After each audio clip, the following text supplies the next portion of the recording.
So there is Roethlisberger. All eyes will be on him, but Pittsburgh won the toss and elected to defer. And with Ben, he'll await his turn because the Baltimore offense is going to get the ball. And there is Roethlisberger with a specially fitted shoe.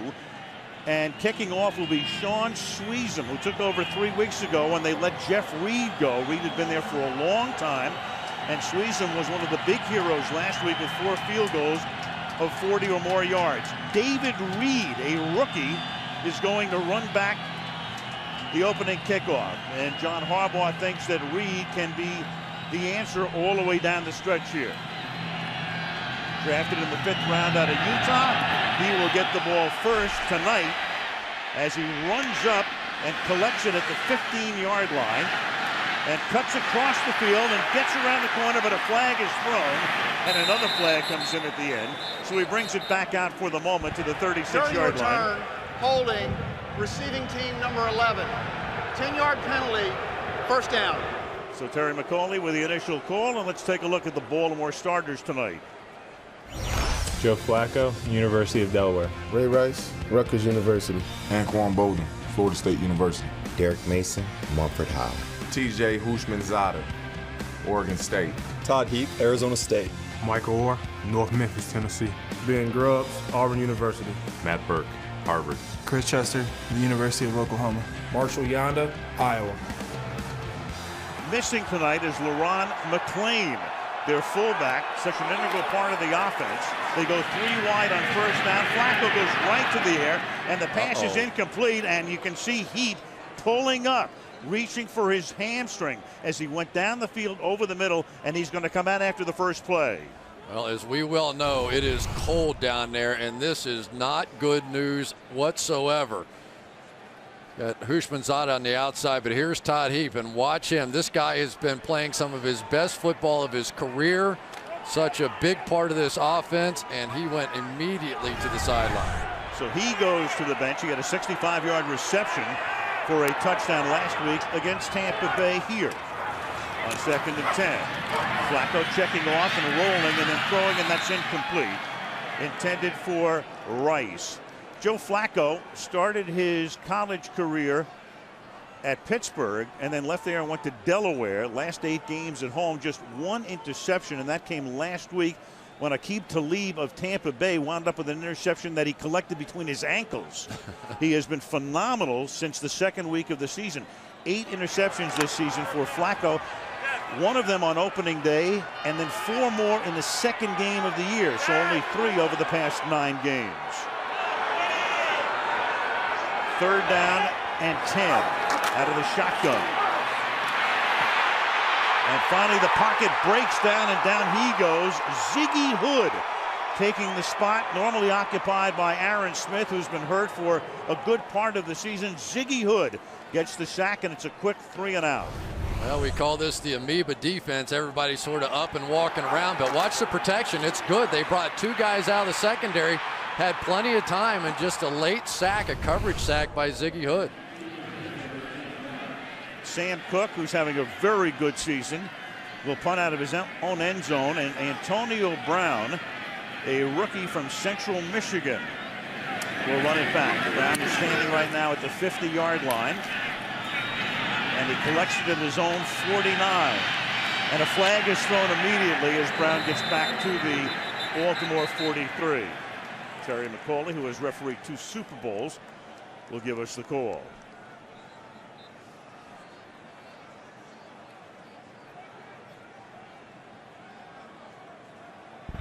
During the kick, holding, receiving team number 26. 10-yard penalty, first down. That's on Will Allen. So all eyes right now on Roethlisberger and his mobility, and also will he take a lot more snaps out of the shotgun tonight, and how effective can he be, and how mobile can he be, and how durable can he be.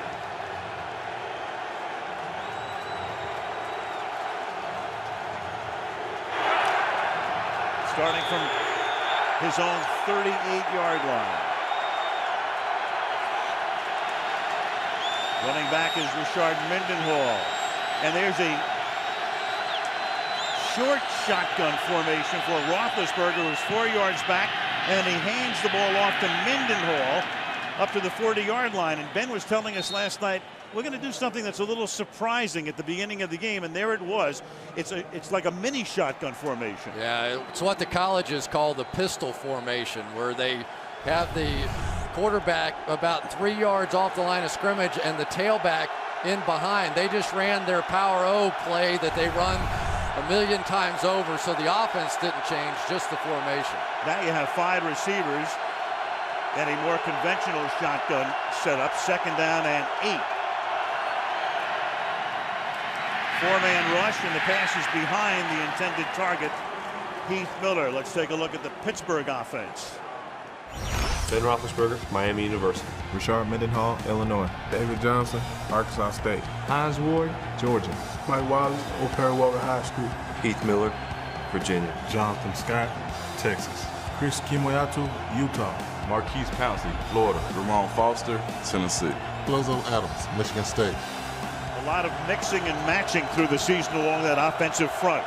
Isaac Redmond is the 3rd down back. He flanks Roethlisberger here on 3rd down and 8. Only a 3-man rush. Ben with that pump fake, and then he dumps it off to Redmond, and Redmond's going to run for a 1st down before he gets taken down out of bounds by Nakamura and Tavares Gooden. And now Redmond comes up gimpy. Ben Roethlisberger must have the biggest hand in captivity. I cannot believe he held on to this ball after this pump fake. Look at, I mean, it is cold down there, and it completely shifted the defense from one side of the field to the other. Comes back to Redmond for a big 1st down. You don't need a good ankle if you can pump fake like this.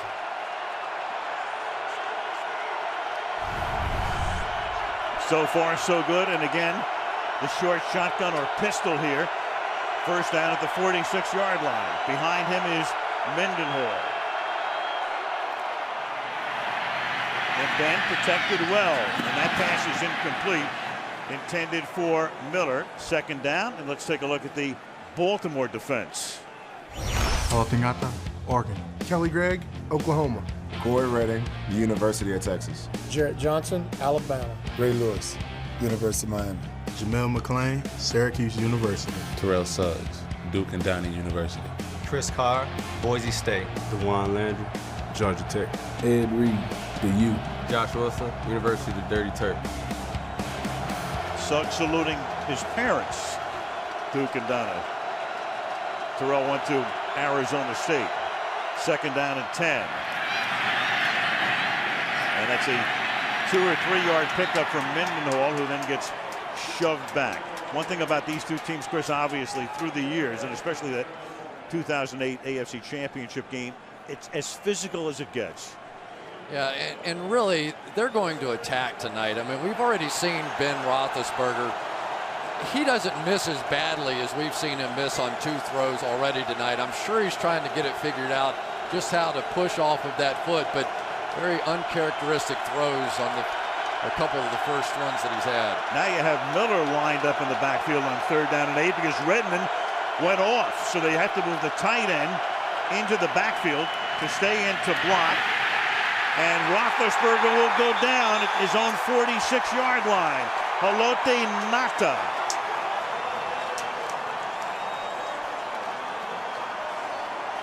Ngata gets the sack, and there is Ben hunched over. Haloti Ngata, if there's a better defensive lineman in the game, I don't know who he is. Sack number 6 on the season, a career high for him, and he is established early on. Oh, look at the bloody nose for Ben. So at first you think it's the foot, then you realize it's the bloody nose that he suffered. And that nose is crooked. Yeah. Oh my gosh, look at his nose. So Roethlisberger goes to the sideline. The backup quarterback is Byron Leftwich. Daniel Sepulveda comes in to punt. Lardarius Webb is back at his own 5-yard line, and he's going to let it bounce at the 1 and bound through the end zone. And Baltimore will have it for the 2nd time tonight at the 20 as they work on Ben.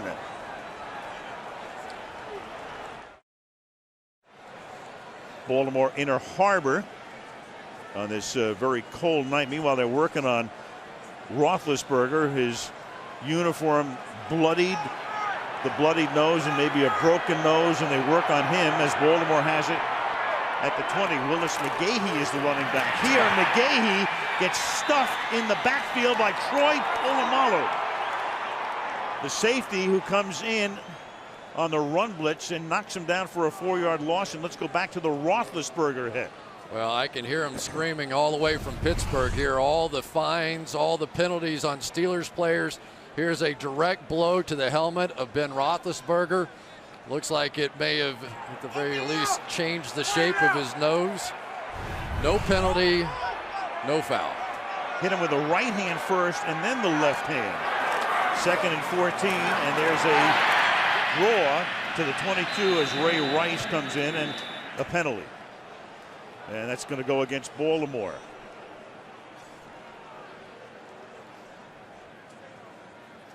Well, from somebody who's had a Holding, few broken noses. Offense number 74. Penalties decline. 3rd down. That's the left tackle, Michael Orr. I can tell you it's no fun, but obviously you can play with it. But I probably broke my nose 2 or 3 times at least. I never had it go sideways like that. That's pretty nasty. So between the nose and the foot, and we'll have to see about Ben and whether he comes back into the game again. Byron Leftwich is the number 2 quarterback. It's 3rd down and 9 now from the 21-yard line, and it's floated and then juggled about 5 times and dropped by Ed Dixon, a rookie tight end out of Oregon. So Dixon, who might see more action tonight, especially since he had to come out after that first game, should have had it, juggled it, and then it fell to the turf. What a great call, though. They ended up with Brett Kiesel, the injured defensive end who's just returning from a hamstring, on a tight end down the field, and the young tight end just blew a huge opportunity. Sam Cook to punt. Antonio Brown back at his own 35-yard line. And it's a short snap, but a whistle before the snap. 12 start. Offense number 51. 5-yard penalty. 4th down. Oh, my gosh. Oh, wow. I think that guy knows a little bit about special teams right there, John Harbaugh. But it was 4th and 14 here. Right there. Just a little movement before the snap from Brendan Ayanbadejo, one of their special team stars, who just blew a huge opportunity. Oh, wow. On it's 4th and 14 now. It was 4th down and 9. And Cook's kick is a low line drive. It bounces at the 45, picked up at the 43 by Brown. And Brown will set Pittsburgh up with good field position, but the question is, who's going to come in? And for the moment, Ben puts the helmet on. He's ready to go again when we come back.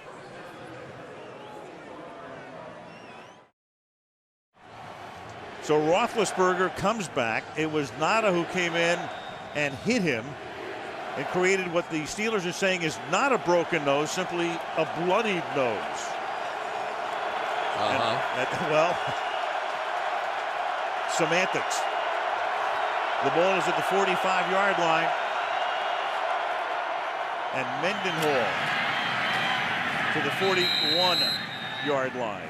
Richard Mendenhall, 3rd year, #1 pick out of Illinois in 08. And as a rookie in a Pittsburgh-Baltimore game in Pittsburgh early in the season, he was tackled by Ray Lewis and sustained a fractured shoulder and missed the rest of his rookie season, then took over as the starter the following year for Willie Parker.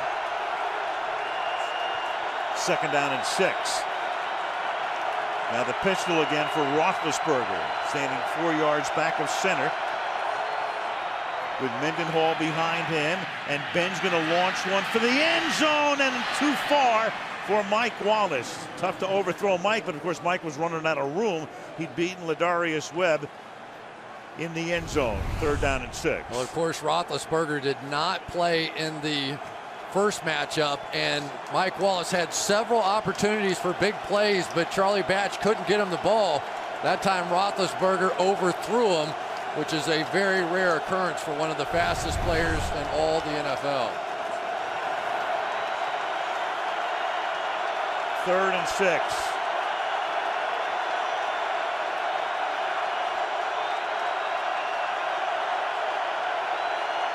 Steelers send 5 receivers out, and the pass is caught, snatched out of the air by Antonio Brown, a yard short of the first down at the 36-yard line.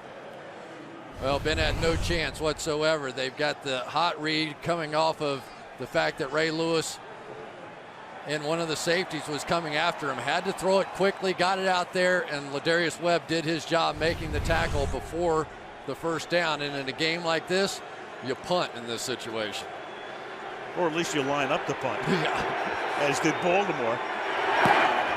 And Sepulveda with a kick that will be fair caught at the 8-yard line by Ed Reed. Ravens take over at that spot in a scoreless first quarter.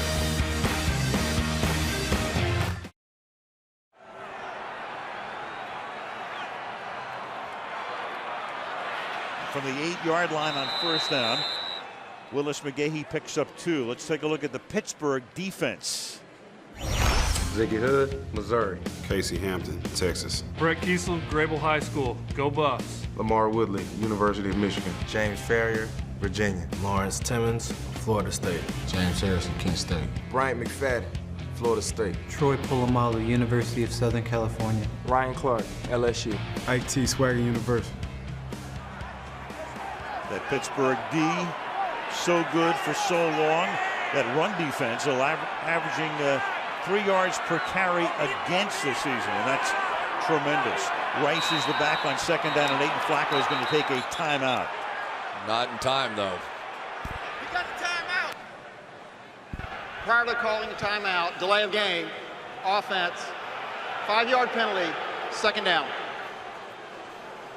John Harbaugh came here in 08. A surprising choice. He'd been the special teams coach for the most part under Andy Reid at Philadelphia for a lot of years. And what a job he has done. And of course, his brother Jim is the head coach at Stanford. And he'll be a guy whose name will be tossed about at the end of the season as a prospective NFL head coaching candidate next year. I think ranked number 4 in the country right now at Stanford. That's pretty impressive. 2nd and 13 from the 5-yard line, and trying to give him a little bit more breathing room is Rice. 3rd down. What's the story with Todd Heap hurt on the first play of the game? Andrea, what do you know? Well, Al, he hurt his right hamstring. He went to the locker room. They tried to tape it up, but he is ruled out. And it's unfortunate because he's having one of his best seasons because he had remained healthy. All right, Andrea, that means with Heap out, the other 2 tight ends are both rookies. Ed Dixon out of Oregon, 3rd-round pick. Dennis Pitta out of BYU, a 4th-round pick. And you also mentioned that fullback LaRon McClain out, so a lot of the power of this football team no longer there. You wonder if they might flirt a little bit with the spread offense now. 3rd down and 12. And again, you've got a whistle before the snap here, and a false start. False start, offense number 74. Half the distance to the goal, 3rd down. That's Michael Orr, who was limited in practice this week, sprained his knee in the Tampa Bay game last week and had to come out in the second half. And when you watch Michael Orr on tape, he has one of the fastest get-offs of the ball. And apparently the officials here thought it was a little too quick, and James Harrison did as well, as he gives the officials probably his only applause for the officials this entire year. 3rd down and 15. This game to this point played in the Baltimore end. And there goes Polamalu, who tries to get through and couldn't, and the pass is lofted to Anquan Boldin. And the former Arizona Cardinal takes it all the way to the 35-yard line. Live by the sword, die by the sword. Send your safety in. He can't get there, and that opens up the middle. Well, Anquan Boldin coming across in motion. And the Steelers tried to bring a little pressure, which meant that Ryan Clark, who is not very fast, ends up with the newest acquisition, Anquan Boldin. And those are the big plays that decide these kinds of games. 61 yards from the shadow of their own end zone, and now Willis McGahee. It was 61 on a 3rd down and 15 from the 3. Watch Ray Rice right there in the middle of your screen pick up Troy Polamalu, which gave Joe Flacco just enough time to get that one off. Not many people, not many backs can make that block as well as Ray Rice can. He has been huge. He has been a Steeler beater over the years. 2nd down and 6. Roethlisberger with the bloody nose and the bloody uniform. Play fake. Flacco excels at that. Throws, screen, set up, caught. And this is the tight end, Dixon, who takes the ball close to the 25-yard line, and that will move the chains. Well, one of the things that Pittsburgh knows is that these backs are going to have to chip along with the tight ends. So Baltimore's answer to that is we'll just run some screens off of it. That time it was Dixon just in there blocking, and all of a sudden Flacco with 3 blockers in front flips it out there. But those are you go big shot down the field, you go screen, but you have to keep the protection going against the Steelers. Under 5 minutes to play.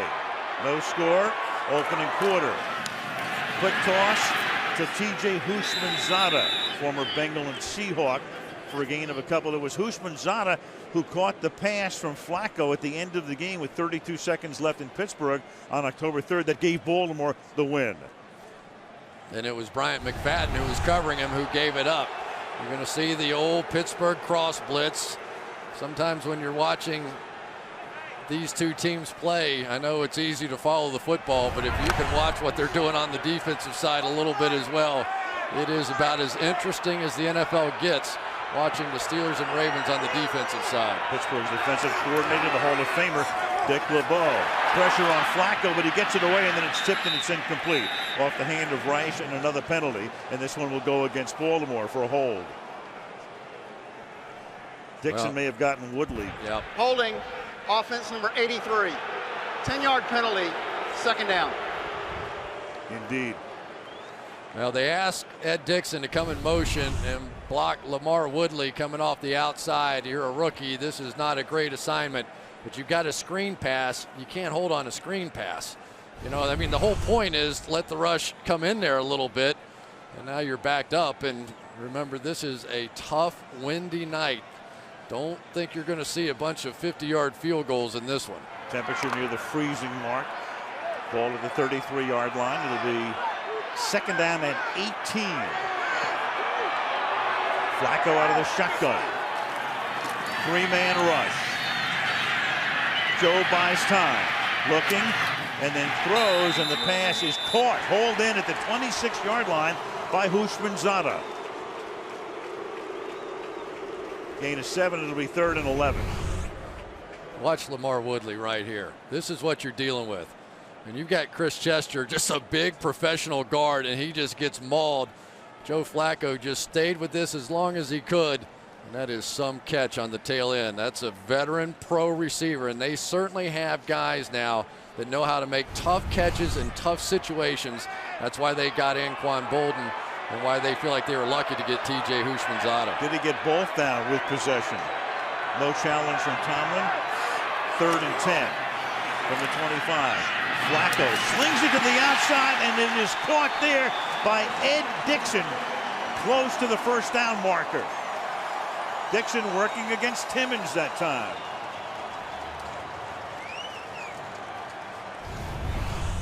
Well, here's the rookie coming back and really doing what he does better. Ed Dixon is a much better receiver than he is blocker. That's a big play there. And then Michael Orr on the outside doing the best job that he has and trying to stay with Brett Kiesel, trying to stay with James Harrison with that banged up knee. Picked up enough for a 1st down, so they've converted 2 3rd and longs. The ball is at the 14-yard line. And this is McGahee to the 15-yard line. This drive started back at the 8-yard line, and then they, because of a penalty, were pushed back to the 3, and there was that big pass to Bolden to set him up, and now they're trying to drive it in. Well, I tell you, Casey Hampton right here. Poor Chris Chester's having his hands full tonight. Casey Hampton just walking him backwards as well. That was about as good a half-yard run as I've seen in a while. Willis McGahee had to dodge 3 guys to get a half-yard. 10th play of the drive. It is 2nd down and 10. And that hard play fake that Flacco excels at. A lot of time. And then Flacco throws, and wide open for the touchdown is Anquan Boldin. Touchdown, Baltimore.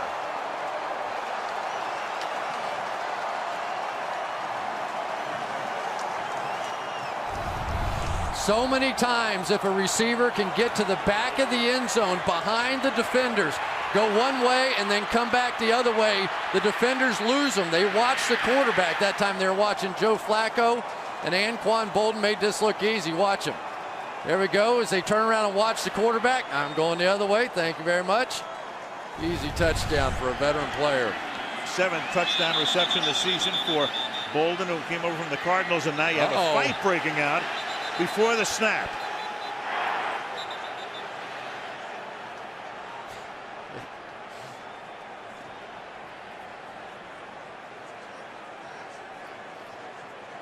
It's the Ravens and the Steelers sooner or later. So it starts on an extra point. Macaulay's crew has been very busy in this first quarter tonight. False start. Offense number 65. 5-yard penalty. Try from the 7-yard line. Chris Chester, that's more action than I've ever seen on a false start. And an extra point. Right. There we go, right. Uh-oh. You're going to take James Harrison. James Harrison's had just about enough of everything here lately. But look what he did. He backed right out of it. He's seen enough of those envelopes from the league. $125,000 worth. Now the extra point from 5 yards back by Cundiff is good. Billy Cundiff tacks on point number 7. It's Baltimore 7 and Pittsburgh nothing, with a little less than 2 minutes remaining in the opening quarter.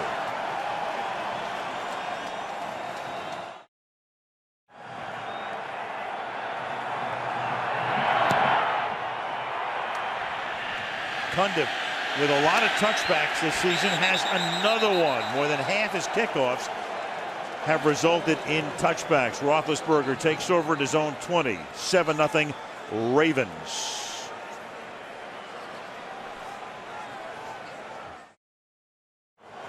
These defenses since 2000. Points per game ranked 1 and 2nd allowed. Yards per game allowed 1 and 2. Takeaways, the Ravens are number 1. Sacks, Pittsburgh number 1. So through the decade, these two teams excelling on that side of the ball. And you just watched Baltimore go 92 yards against that Pittsburgh defense, and that's the longest drive given up by the Steelers this season.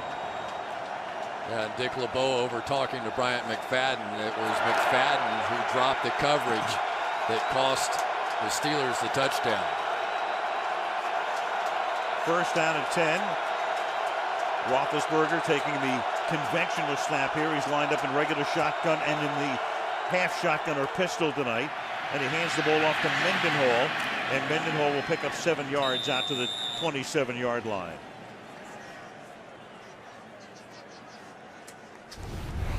Well, Ben Roethlisberger under center obviously has to put a lot more pressure on that foot. But he really is starting to move around a little bit better than what he did early on. You can only imagine what it's like to go out there with a bad foot. But the best thing that could happen to Ben Roethlisberger, a couple more 7-yard runs out of Rashard Mendenhall. Bad foot, bloodied nose. 2nd and a deuce. Mendenhall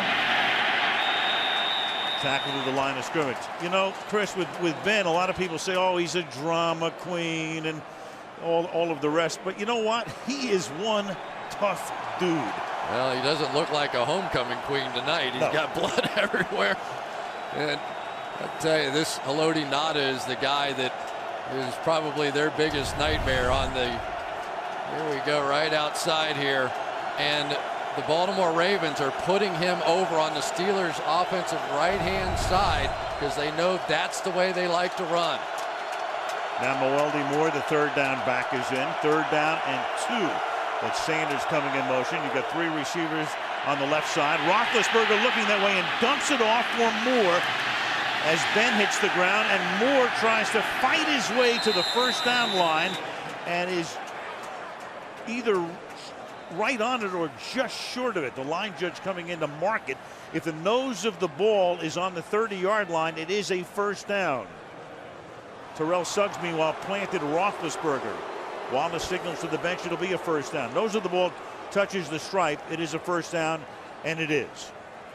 Terrell Suggs is overwhelming Jonathan Scott at the left tackle position. Into the first quarter, Baltimore 7, Pittsburgh nothing. And Sunday Night Football continues after these messages.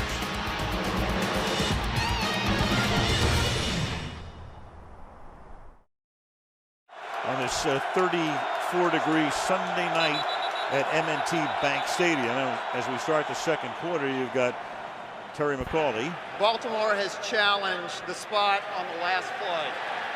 Well, they had the whole intermission between the first and second quarters to decide they're going to challenge the first down spot.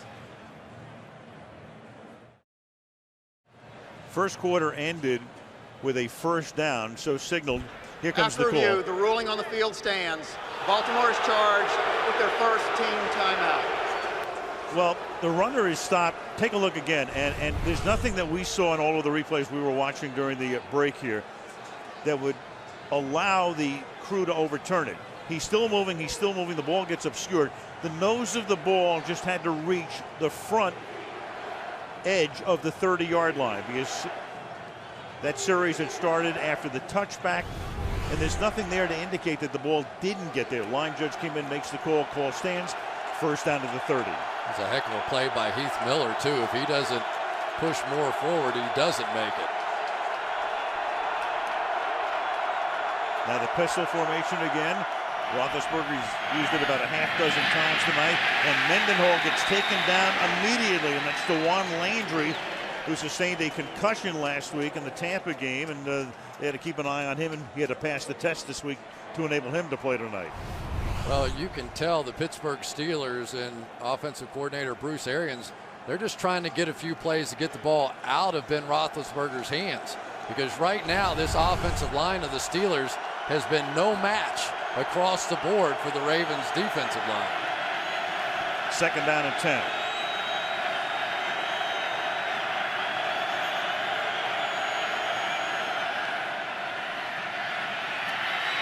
And Ben will go down. Tried to get it away at the last instant, couldn't, and that is Suggs coming in for the sack.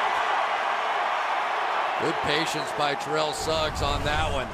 He's going to loop back inside here, but he just sort of danced in front of Jonathan Scott, biding his time, and then came up with a huge sack. Right now, Terrell Suggs, who has more sacks of Roethlisberger than anybody, is making his presence known. And down the field, the reason that Ben had to hold it was that.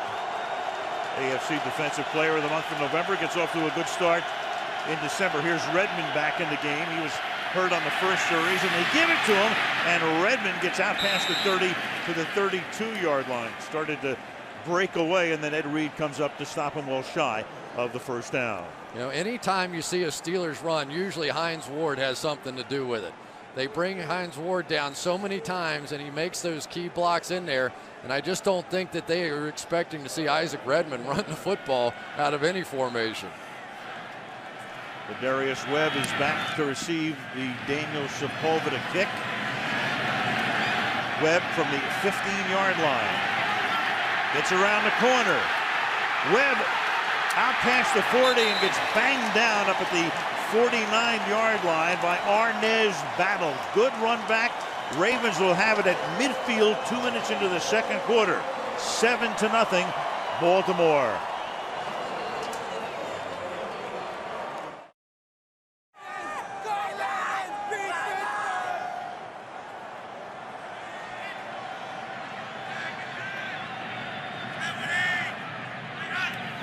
First down from the 49-yard line as Flacco guns one incomplete, and the crowd wants a flag, and so does Derek Mason. He's covered by Brian McFadden. Well, so far it's been Joe Flacco looking more like Ben Roethlisberger than Ben Roethlisberger. Watch him just buying time and giving Anquan Bolden time to find an opening, and it was Brian McFadden who had man under coverage. He should be looking at Bolden the entire time, no matter what. He flips his head to look back at Flacco. Bolden uncovers. Easy touchdown. Ravens' last drive, longest TD drive against the Steelers in the history of this franchise, and the pass is incomplete, intended for Dennis Pitta. Pitta, one of the two tight ends we talked about heaping out of the game after one play. Pitta, a rookie, and Ed Dickson, the other. Yeah, and the reason they drafted these two rookies this year was because of the 34 defense that they had to face in the Pittsburgh Steelers. They knew they had to sort of extend out those blocking schemes. There is Daniel Sepulveda, the left-footed kicker, and they're checking his right leg. He had that 53-yard boot, but a 35-yard return to set Baltimore up here at the 49-yard line.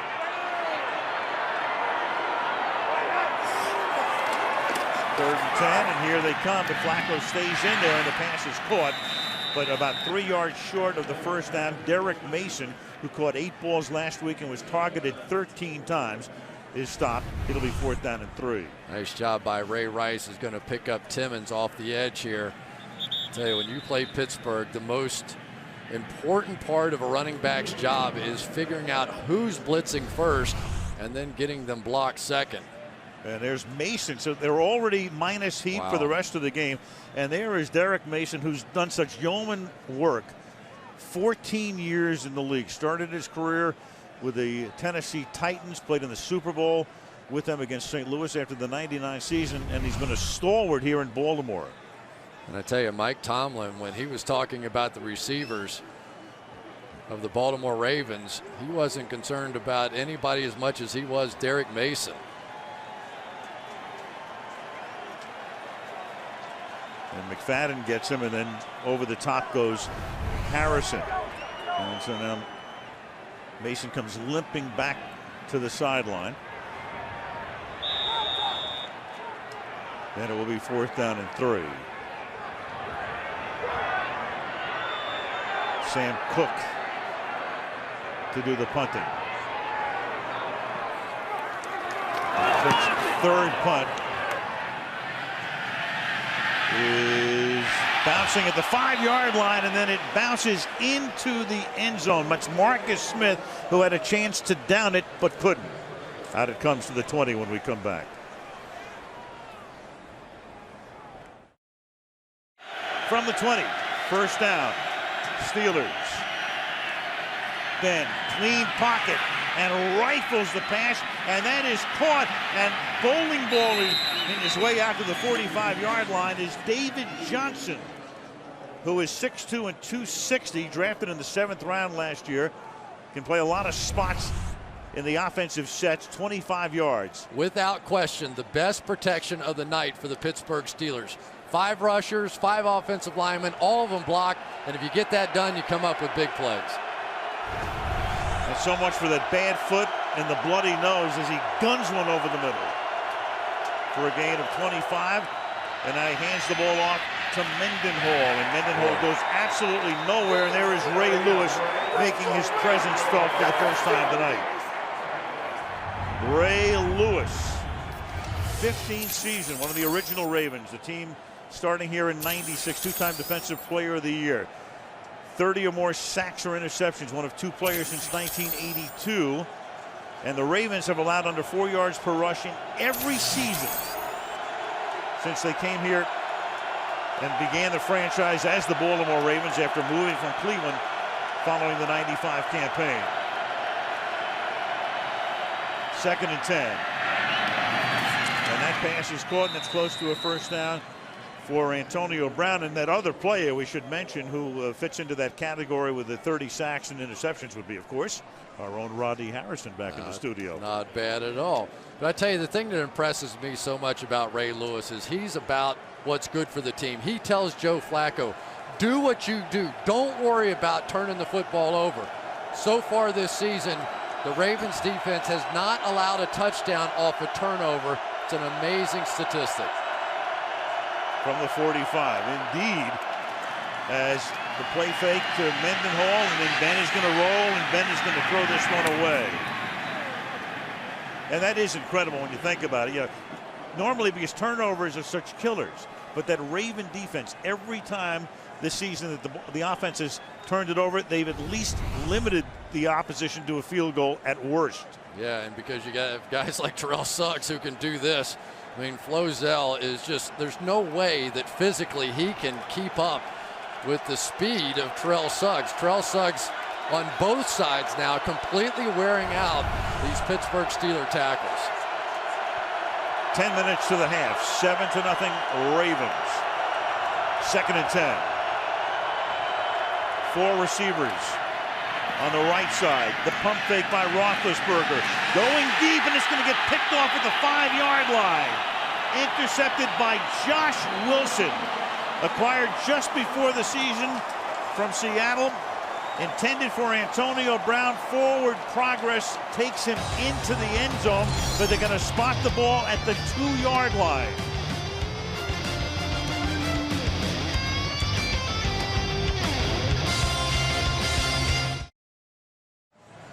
Interception by Josh Wilson. It was a 2nd down and 10. They picked him up in a trade. They'd lost Dominique Foxworth, one of their starting corners, and then Wilson came over from Seattle at the outset of the season. And that was a huge trade. Fabian Washington did not work out either. And Josh Wilson's been getting the job done. The 2-yard line, and this is Flacco trying to buy some space here, and he gets 2 yards out to the 4. Well, Antonio Brown is going to do the job here on the release, but he also is going to fool Dwan Landry. A little out, up, but Josh Wilson never breaks stride. He just stays right with that throw, and the pump fake didn't affect him at all, and he comes up with just a huge play for this defense. But if the Pittsburgh Steelers can convert on the defensive end and pin them down inside the 10, that play wouldn't be such a huge negative for the Steelers. And despite the momentum of Wilson, you might be wondering, his momentum was taking him into the end zone. He wasn't trying to run it back. He's like a receiver at that point. It's where he has possession of the ball. Willis McGahee comes out to the 6-yard line. In the commercial break, and Harbaugh was talking to the officials about, hey, you know, his momentum took him into the end zone, but that doesn't matter in that particular case. That's exactly right. My man, James Harrison starting to get a little fired up here now. You're going to bring over a rookie tight end and 2 of them and try and play me? Good luck. Holding and everything doesn't matter. Look how low James Harrison gets and just explodes into Dixon. 3rd down and 6. Dante Stallworth is in the game for the Ravens. And there's a deep pass for Stallworth. And Stallworth across the 50. Inside the 40 and finally taken down at the 27-yard line. Stallworth suspended all of last year, broken foot earlier this season, comes into the game and immediately with a huge play, 67 yards. Ryan McFadden's having a bad game tonight. Watch him right out here. He's going to try and make a play on the slot receiver. He comes off his guy and leaves the fastest guy on the Ravens team completely alone. Great read by Joe Flacco. Bryant McFadden gave up the game-winning touchdown the first time these two teams met, and so far tonight he's been terrible. 2nd charge timeout, Baltimore, 32nd timeout. And one reason you see Stallworth in the game is because Mason had gotten hurt. So Stallworth involved in that accident in Florida where a man was killed, and he was suspended all of last season. Ravens upgrading their receiver core this year, went out and they got Bolden, signed Stallworth, and of course they drafted the 2 rookie tight ends, and they picked up Houshmandzadeh as well. And there is Dan Rooney, the U.S. ambassador to Ireland. So Dan has come over from time to time during the past 2 seasons, and of course when they meet the Ravens, he wants to be here. But so far it's been tough. 7-0 Baltimore on top, and Art Rooney II, Pittsburgh Brain Trust, looking on right now. But the Ravens with 184 total yards to 67 for Pittsburgh and driving again. Houshmandzadeh gets tackled by McFadden after a minimal gain. Well, they're definitely going after Brian McFadden, who came into this game with a bad hamstring, so it's understandable. But those are big tackles on the outside. The Steelers brought both inside linebackers, so if McFadden doesn't make that tackle, there's going to be plenty of space to work out there. he did make a nice play there. So far, a comparison that 179 yards. Flacco with big plays to Bolden and Stallworth, and a touchdown pass to Bolden. 2nd and 9. And a whistle before the snap. False start, offense number 74. 5-yard penalty, 2nd down. Michael Orr, that's already 7 penalties. Michael Orr last week sprained his knee, tweeted during the game, and that cost him $5,000. I tell you, when I was watching the tape, I was really trying to slow it down to see if Michael Orr was jumping off sides during the course of the week. But Michael Orr with that bad knee, you can tell he's trying to cheat it a little bit, and these officials are calling it really tightly, but I think accurately. Well, Ocho Cinco got fined $25,000, or only $5,000. Winds up on WikiLeaks, it's $10,000. But he made a movie. 2nd and 14. Wow. And Rice can't get out of the backfield because James Harrison is there. Mike Tomlin last night talking about Harrison and saying, you know what, because he's been the man in the crosshairs with all of the fines this year, it'll probably cost him Defensive Player of the Year. Dante Stallworth, the wide receiver, had the job of trying to crack him along with Anquan Bolden. Instead, James Harrison cracked both of them and Ray Rice. Anyway, that was Tomlin's opinion of the season Harrison is having. He says all of the stuff is getting overlooked. Well, the player of the month, I could make a pretty strong case it should have been Harrison. 3rd and 15, and here come the Steelers. Ike Taylor on the corner blitz, getting in there. Well, the problem is if you back up as a quarterback, you're going to get pressure off the edge, and if you back up, you're going to get it. Ray Rice here is really doing a good job. He's going to push, who's that, Lawrence Timmons, I'm sorry, around the pocket. But when Flacco decided to back up to try and escape, basically he made it easy on Timmons. Sam Cook punting. And you've got Antoine Randall L right now back at his own 10-yard line. High floater toward the sideline. Randall L with the catch at the 15-yard line. 5.5 to go in the half. 7-0 Baltimore. AFC North, each of these teams 8-3. But this is a more important game for the Steelers to win, because if Baltimore wins, they'd be a game in front, plus they'd have swept the season series. Yeah, that's why they're playing like this. These two teams just getting after it right now. And Al, I have to say that so far, it looks like the Steelers' offensive line getting a bit exposed. There were question marks across the board. Physically, could they hold up without Ben being able to scramble and make plays? And so far tonight, the answer is no. Almost 70 yards of offense is all it is for the Pittsburgh Steelers so far. 67 precisely on 20 plays. And Mendenhall will pick up 3 out to the 23.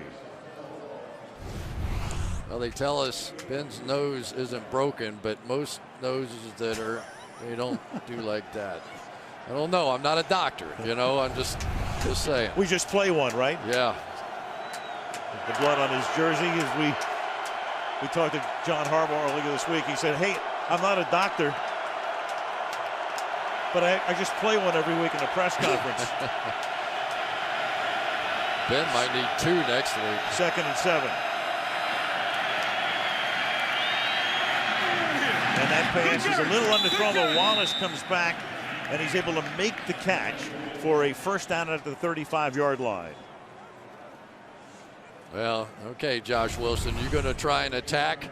Go ahead. We're going to running our fastest guy up here at you. Josh Wilson said, I'm not stupid. That guy runs 4.28. I'm getting out of here. You can make that completion. Go on with it. Wallace's first catch. Hines Ward has not caught a ball tonight. Ward wide to the right. Wallace in the slot. And now Ward comes into the slot inside Wallace on 1st and 10. And Ben scrambles away and then throws it away. 2nd down.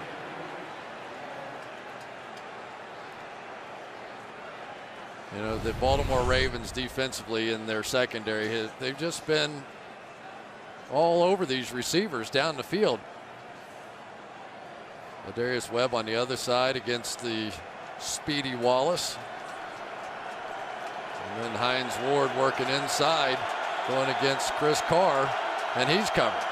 Ordinarily, when Ben makes one guy escape or one guy miss, he comes up with those big plays down the field, but there was nowhere to go. 2nd and 10. And Ben throws, and that will be caught, and that's going to be a first down, and that is the rookie out of SMU, Emmanuel Sanders. Well, they found a little soft spot now. They're going to go check out Josh Wilson and see whether or not he can hold up for a whole game in one-on-one coverage, because that right now that's what he's being asked to do. Ben's foot, I mean, it was the big story coming in. Seems to be fine. Then we didn't know if he'd be back for the second series after the bloody nose.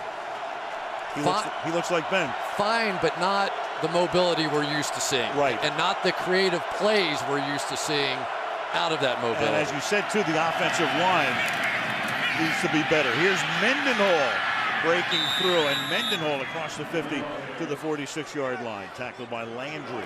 And this is what I think that the Pittsburgh Steelers need to get back to here, because this is a football team in Baltimore. They are not producing the same way against the run that they do typically. There's Antoine Randall working down the field. But runs have been had against this Ravens defense this year, but they really have not focused on it very much to this point in the game. 2nd and 2. And that pass is incomplete. Mendenhall stopped, tried to dump it off to him. Suggs was right there anyway. It'll be 3rd down and 2. Yeah, in the league, this is called a business decision. When you come out and you're looking at Terrell Suggs and it's a little out in front of you, my agent said don't go for that one. Yeah.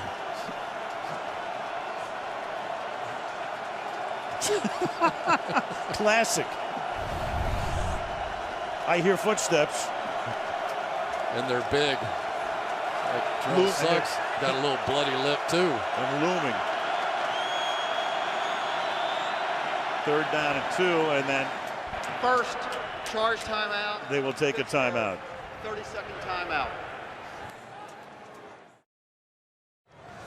3rd down and 2. Pittsburgh taking a timeout. What's going to be interesting too here is if they don't get the first down and have to punt. We saw Sepulveda, and they were working on his right leg, the plant leg, before. Can he punt is the question. There he is hobbling on the sideline. Sean Sweezum, the field goal kicker, had been practicing punts on the sideline. And the Ravens defense has not been very good in short yardage this year. 3rd and a short 2. And this is Redmond, and he's going to lose the ball. Can Mendenhall recover for Pittsburgh is the question. He was right there. Redmond losing the football. And they had Mendenhall in the lineup with him as well on 3rd down, and he is able to save possession for Pittsburgh, and that's going to probably take us to the 2-minute warning. What a play by Jarrett Johnson on that one. Whew. So 4th and 2 when we come back in the battle for first in the AFC North with Baltimore up 7-0.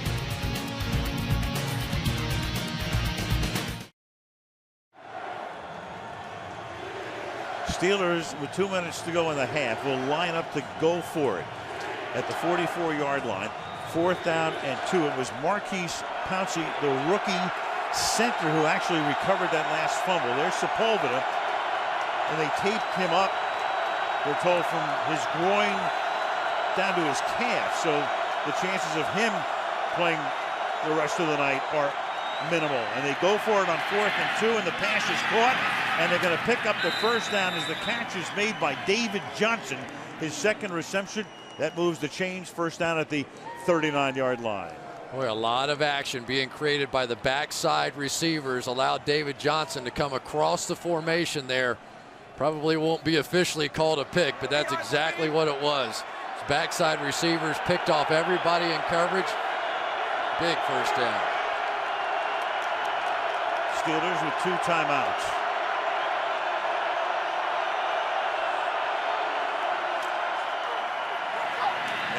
Roethlisberger to the right side and incomplete as the pass is thrown Emmanuel Sanders' way. He got behind the initial coverage and then been throwing it out of bounds. It'll be 2nd down and 10. It was really a good job by Ben Roethlisberger. They tried one of those out and up kind of moves on the outside. Unfortunately, he had the wrong safety coverage. So the safety hanging right there would have intercepted that ball. Ben saw it, just threw it away. Ward and Wallace go left. Moore is in the backfield. Sanders, the rookie, to the right side. 2nd and 10.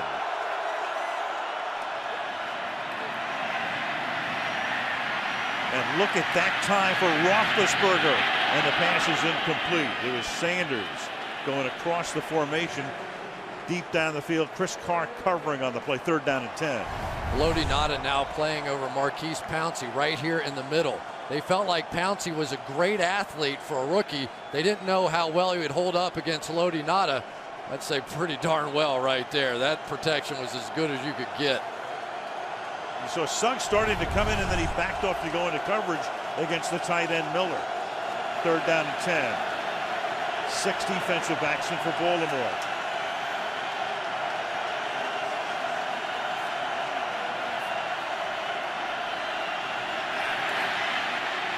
Again, a lot of time for Ben, and then the pass is dropped. So Ward, targeted for the first time tonight, can't collect it. 4th down. Well, I tell you what a job they did in protection, and Hines Ward blew it. How many times have you ever seen that? There goes Hines right here. This protection is awesome. They brought all the heat off the left side. Isaac Redmond makes a great block, good adjustment. Right between the 8 and the 6, unbelievable. And now Sweezum, who is their place kicker, has to come into punt because of the injury to Sepulveda. He punted 3 times as a Redskin last season, and the kick bounces at the 6. There's a flag on the play, and the ball is down at the 2-yard line. But the penalty is going to be against Pittsburgh. Holding prior to the kick. Offense number 97. 10-yard penalty. 4th down.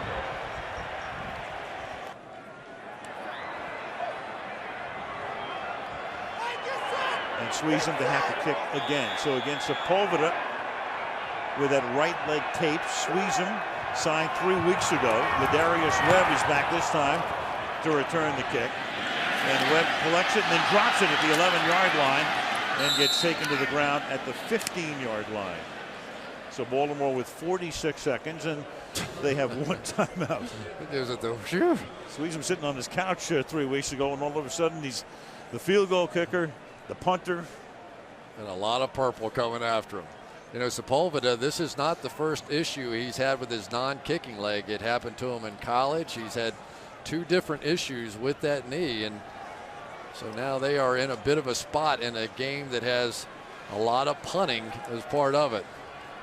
Been a really good first half, though. I hope people can appreciate how good this defense has been really on both sides of the ball.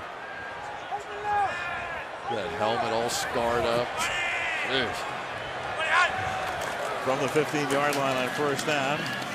And they'll be content to go into the locker room with a 7-point advantage as Willis McGahee picks up a hard yard. And the really good news for the Pittsburgh Steelers is that Brett Kiesel has survived the half. I talked to him a little bit before the game, and he just didn't know. He said, I don't know what's going to happen out here. The last time I tried to push it, I pulled my hamstring again a little bit, but he has survived. And I think he's been in on every snap, and they really feel like he could be a difference maker for them. Missing Kiesel, of course, Aaron Smith's been out since early in the year. Haven't put him on IR. Hope to have him back before the end of the season. And that will take us to halftime with a Flacco kneel down. End of the first half in Baltimore, where the Ravens lead the Steelers 7-0. And the Pittsburgh Steelers, who won the toss and deferred, will get the second half kickoff as Billy Cundiff will send it down to the rookie Antonio Brown.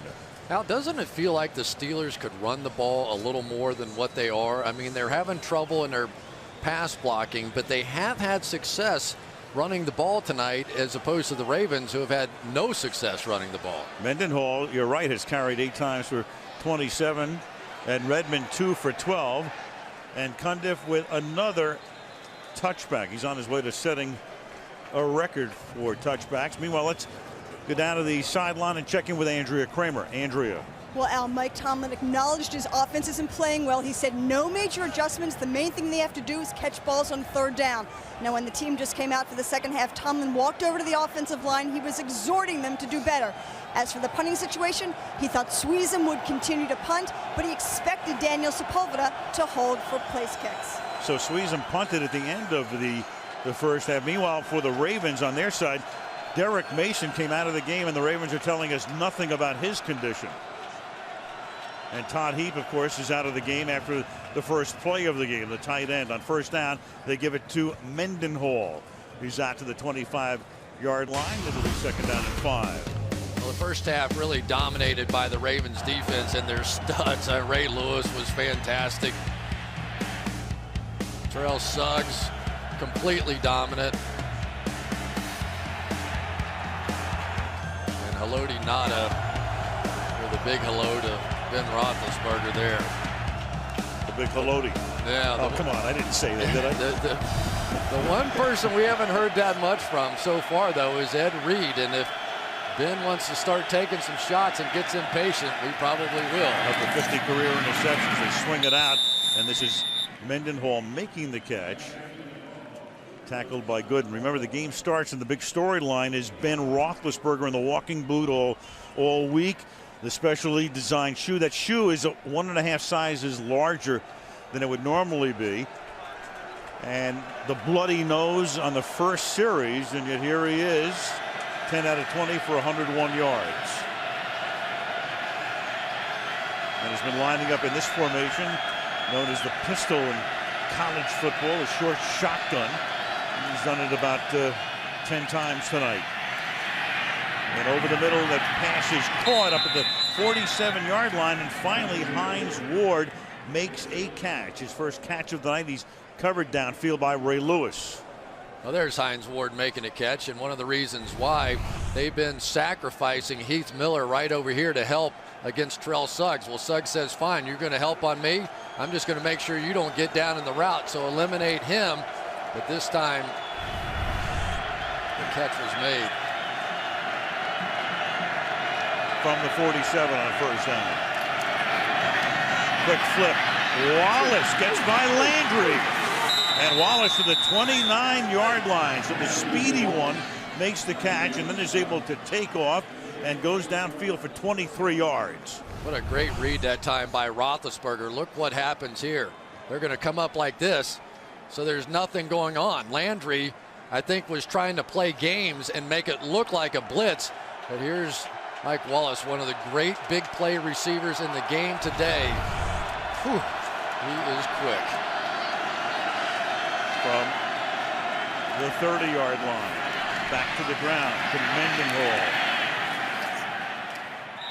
And the defense stopping with the line of scrimmage. Jameel McLean in on the tackle. Well, they just can't handle Terrell Suggs. I mean, they've got everything else going. Watch it here on the outside. Jonathan Scott's a pretty quick player. But basically, Suggs just takes Jonathan Scott and throws him right into the running back.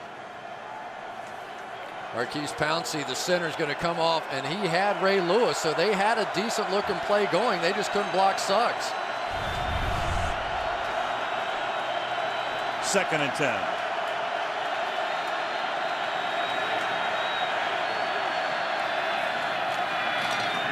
Mendenhall over the left side this time, taken down hard at the 27-yard line. The Steelers, interestingly, this season in the 3rd quarter total, they've scored 16 points.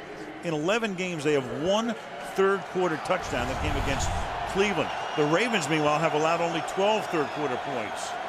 Look at all the stuff on the left-hand side, but Terrell Suggs goes to the weak side of the formation. So no matter how hard the Steelers are trying to block him, he keeps going to the weak side, and they don't have blockers on that side, so he ends up in those one-on-ones. Dime defense for the Ravens on 3rd down and 7. Blitz, here they come. Roethlisberger hangs in there, and the pass is incomplete. The rookie Sanders can't make the catch. Wilson with the coverage. It'll be 4th down and 7 at the 27-yard line. Here comes the field goal unit. Sepulveda will do the holding now at the 35-yard line. So a 45-yard attempt for Sweezum, signed 3 weeks ago to replace Jeff Reed, and he kicked 4 from 40-plus last week to beat Buffalo. And now Sepulveda is going to take a timeout. Oh, boy. Charge timeout, Pittsburgh, 30-second timeout. Pretty interesting. His timeouts in the second half are golden. Yeah, and I tell you, that play was set up, and the reason they're having to try this field goal, basically another 3rd down drop by the receivers. We have seen that plenty so far in this game. And when you're playing a defense like the Ravens and your quarterback is bloodied and trying to fight his way through it, it's not good. Well, whatever Tomlin's, so Tomlin's the guy who calls the timeout. I would guess it had to be the clock. Either that or he didn't have 11 guys on the field.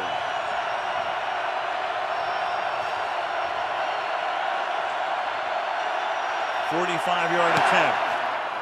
And Sweezum is good. Really good. Yeah, his Pittsburgh career is off to a big start. Steelers on the board, 7-3, Ravens.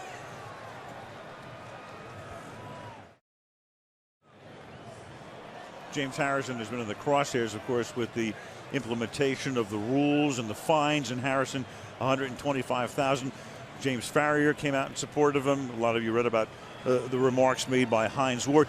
And when you make the cover of Sports Illustrated, that's the $75,000 fine, and he was fined $5,000 for that hit on Vince Young. And here's the one in Cleveland that wound up on the cover of SI. And then that one against Drew Brees in the Sunday Nighter in New Orleans. Last week, Ryan Fitzpatrick goes down, and there's your $1.25. Went fast, didn't it? Yes. Those guys are not happy about it. Kickoff fielded at the 10-yard line by David Reed. And Reed gets it back out to the 34-yard line. And Al, I think part of the frustration on the part of the Steelers is, what is a foul these days? Watch these 2 hits. This one first on Jason Campbell. Looks a lot like that one on Ryan Fitzpatrick. The one on Jason Campbell, that should not have been a foul. James Harrison tried to slide his helmet past Jason Campbell. This one's textbook. Any part of the helmet that hits any part of a defenseless player is a foul in this league, and they are going to find it. There's Flacco on 1st down, and the pass is incomplete, and the crowd wants a flag. McFadden covering Bolden on the play. No penalty. Oh, going back again, right where they left off, to Bryant McFadden, and this is a good read, one-on-one. This time Anquan Bolden really just kind of took off, really didn't set up Bryant McFadden very well on that one. I thought it was clean. You know, there's a lot of confusion and some mystery as to exactly what will get you fined these days. 2nd and 10. Some are obvious, some not so obvious. Here's Rice, and he's going to cut it back, and Rice gets taken down by Polamalu, but not until he picks up a 1st down. You know, Chris, in a way, I'm not simplifying this, but if you lead with your helmet, there's a good chance you're going to get fined. A defenseless player, defenseless receiver, defenseless quarterback. If that helmet strikes the defenseless player, it's a foul. It doesn't matter if he hits him in the thigh. If he's a defenseless player, it's a foul. 1st and 10, the ball's at the 45. An Art play fake, avoids a sack, gets it away as he gets hit as he throws, and that was James Harrison coming in and making contact as Flacco got it off. 2nd down to 10. I'll tell you what, they are asking a lot of Ed Dixon, a rookie tight end, trying to block James Harrison on the outside. You don't want to make your living doing this. I thought he might have even held him there. Got just enough of a push. I wouldn't push my luck too much with that blocking combination. Derek Mason is now back in the game. He was shaken up in the 1st half.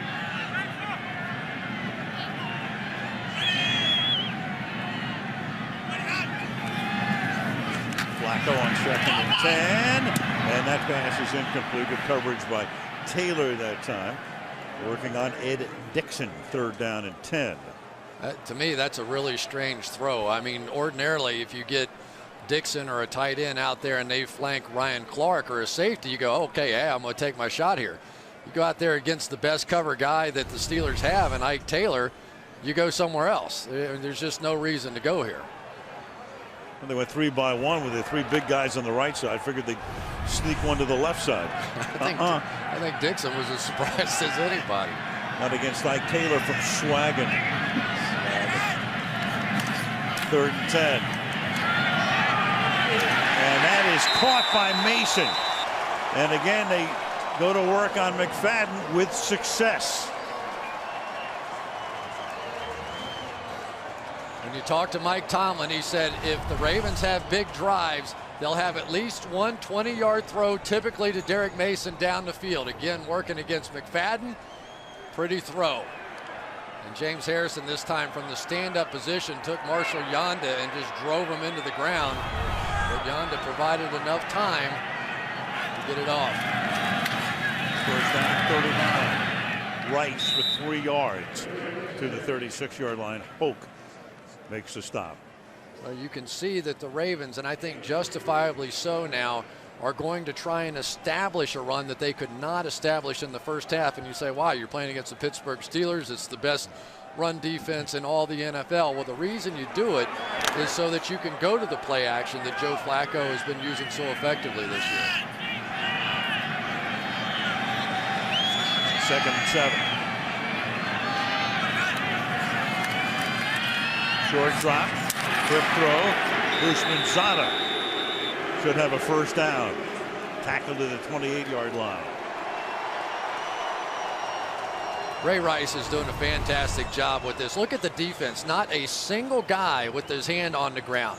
And so now Ray Rice has to try and figure out who the free rusher is. There he is. Lawrence Timmons. Pick him up. Beautiful. Get to the line in a hurry to the Ravens. And Rice takes the ball to the 25-yard line. Rice tonight as a runner, 6 attempts, 23 yards. And remember, Ray Rice was available in the first Pittsburgh game, but he was a non-factor. But he's also the last guy that's rushed for over 100 yards against the Steelers in the last 45 games. 214 for Baltimore, 167 total yardage for Pittsburgh. 2nd down and 7. Flacco breaking away. He's going to run. 1st down inside the 15, flag down. Taken down to the 10-yard line. Flag on the near side of the field, away from the play. Illegal contact. Defense number 24. 5-yard penalty will be added to the end of the run. 1st down. Ike Taylor on the other side of the field. 1st down. Ike Taylor well down the field working against TJ Houshmandzadeh. There it is, the shot to the face, and it was down the field. But I tell you, Joe Flacco's mobility tonight has been the difference. Who would have believed in a game between Ben Roethlisberger and Joe Flacco that would have been the mobility of Flacco that really has been the deciding factor? He is really coming of age. Oh, yeah. Oh, yeah. 1st and goal, the ball is at the 6-yard line. Flacco throwing that fade, and the pass is incomplete, intended for Bolden. Polamalu blitzing on the play. 2nd and goal. Yeah, and that time Ray Rice either went the wrong way or just didn't see it. Nice job by Flacco, just get it out of there. Troy Polamalu coming off this edge right here is going to come in unblocked. And Flacco sees it just in time to throw it away.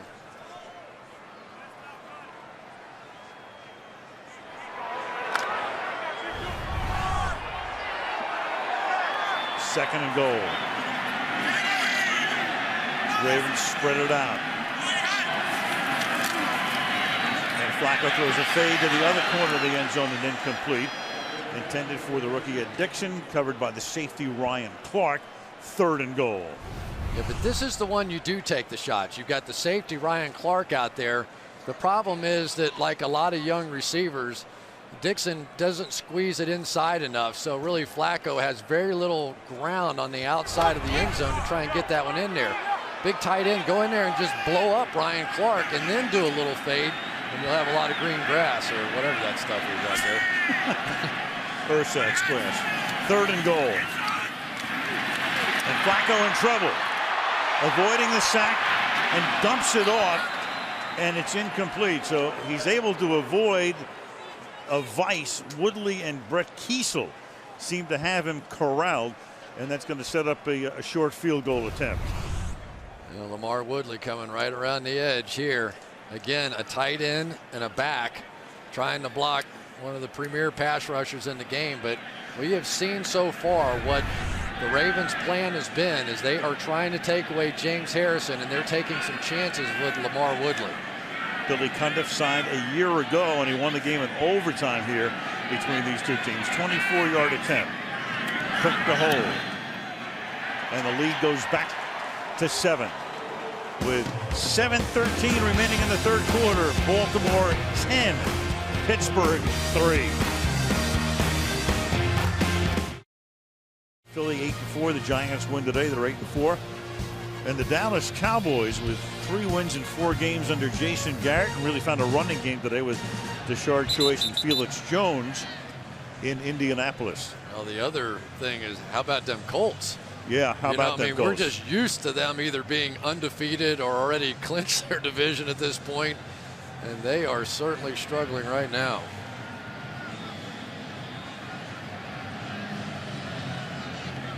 Like Philly-Dallas rivalry, any of the matchups in the NFC East. And look at Cundiff. I'll tell you what, if everybody in the league was Billy Cundiff, they'd move the kickoff back to the 20-yard line. He's been tremendous.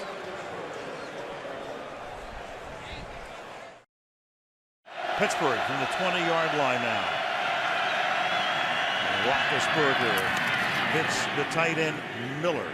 That's a gain of 9 yards, taken down by Carr, setting up a 2nd down and 1. It's like they're going a little hurry up now too, and really, Al, the difference in this game to me so far has been the 2 drops on 3rd down. In a 1 touchdown game, those plays make a huge difference.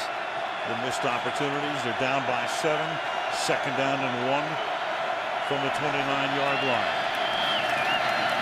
Rashard Mendenhall tries to go to his left, and that's a loss of 3 yards. Jared Johnson, the linebacker, stopping him. 3rd down and 3.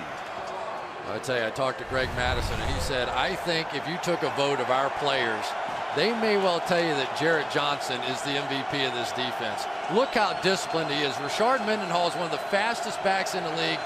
He just holds his ground, completely under control, made a huge stop earlier. He's playing a big game. 8th year in the league. One of the reasons he doesn't get that notice, you're a linebacker on the same team with Lewis and Suggs. Moelde Moore is the back on 3rd and 3. And Ben Johnson loses the ball. It's loose, and picking it up and saving it at the 11-yard line is Chris Kimoyaku, and he brings it back out to the 20-yard line. And he takes a shot. It was Suggs who came in and creates the sack, and Roethlisberger. Holding, defense number 43. Whoa. 5-yard penalty, automatic 1st down. Haruki Nakamura.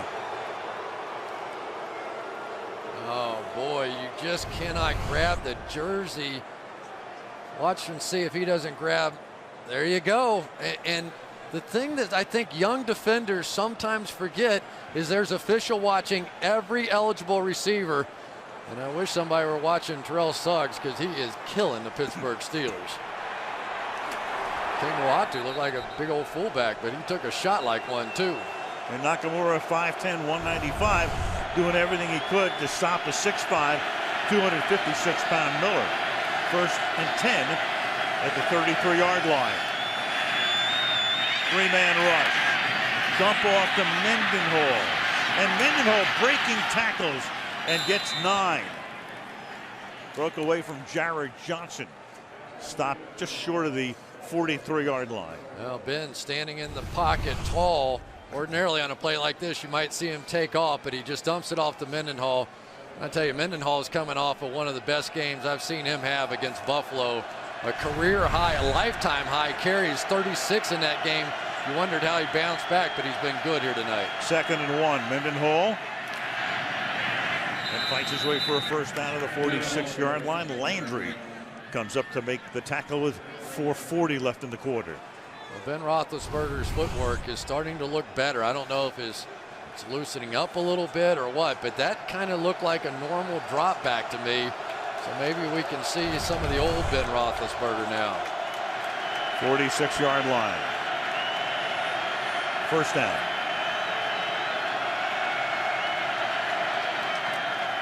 Again, rushing only 3. And that pass is caught across the 50-yard line by the rookie Sanders. He's tackled by Josh Wilson. Well, the Steelers that time go to the empty backfield. Are going to spread out some of these big guys that they're having trouble blocking. And that was the ball that Sanders had dropped earlier on 3rd down. This time he made the play. Steelers going up tempo, and it's a good drive to this point. 2nd and 1. Mendenhall again, and this time he'll get stuffed by Lewis. Ray Lewis. Greg Madison, the defensive coordinator. It's as good a compliment as anybody can get. I mean, we all know about Lewis. He's going to go into the Hall of Fame. He said he watches film like a coach and he listens like a rookie. And he hits like a tank. Right. Yeah. He's only done it for 15 seasons. 3rd and 1. Redmond is in the backfield. Give it to him. Stopped in his tracks. 4th down. DeJuan Landry came barreling through. Cannot block Terrell Suggs. And now they're going to go quick on 4th down. Roethlisberger is going to line them up before any switches can be made defensively. And Ben's going to say, I got them to jump offside. Corey Redding came across the line. Terry McCollum to give us the call. Unbelievable.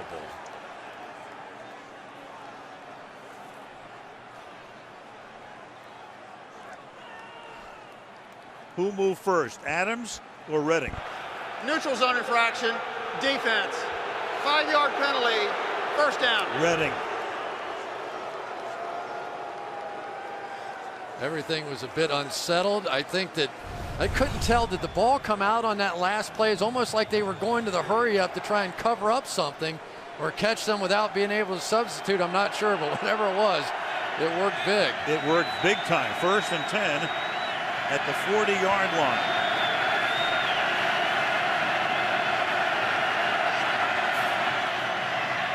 And now Ben with a deep drop, buying time, extending the play as he has been doing for years, and that pass is incomplete, and Miller really takes a shot. And that's helmet to helmet. You could hear it up here, I think. Right. I mean, everybody knows that sound.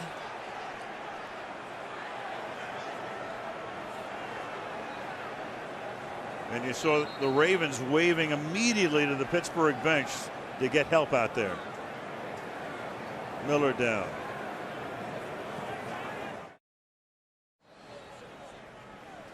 Well, they have kept Miller immobile, and that's the first time he's attempted to move his head, but they've got him down there at the 30-yard line. And we'll back again. It's McClain, the linebacker, who comes in helmet to helmet here. Well, even if it's not helmet to helmet, it's a defenseless player.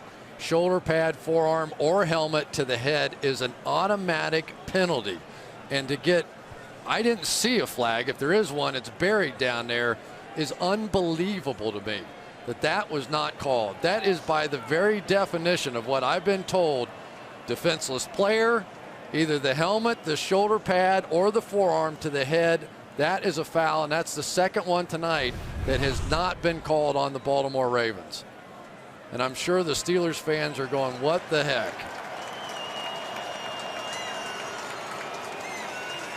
And that's great, because when the guy's down as long as Miller was, and then to be able to get up and walk off under his own power, Pittsburgh tight end heads over to the bench.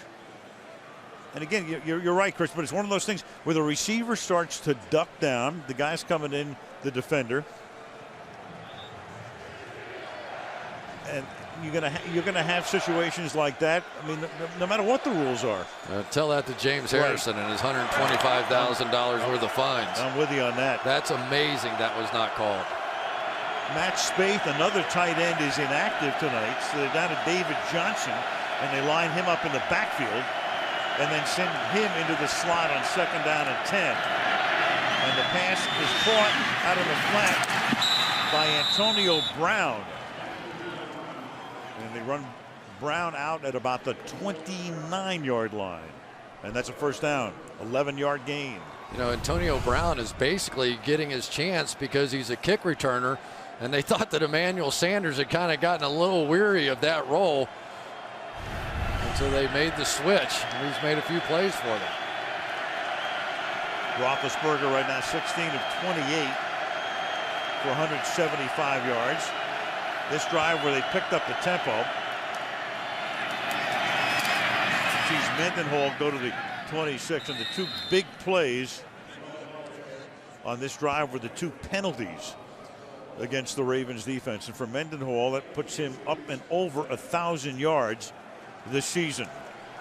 I tell you, Heath Miller is such a huge part of this offense. It is going to be a tough guy to replace, and they're already without Matt Spaeth, the other tight end, so they are down to 1 tight end, and usually David Johnson's the fullback.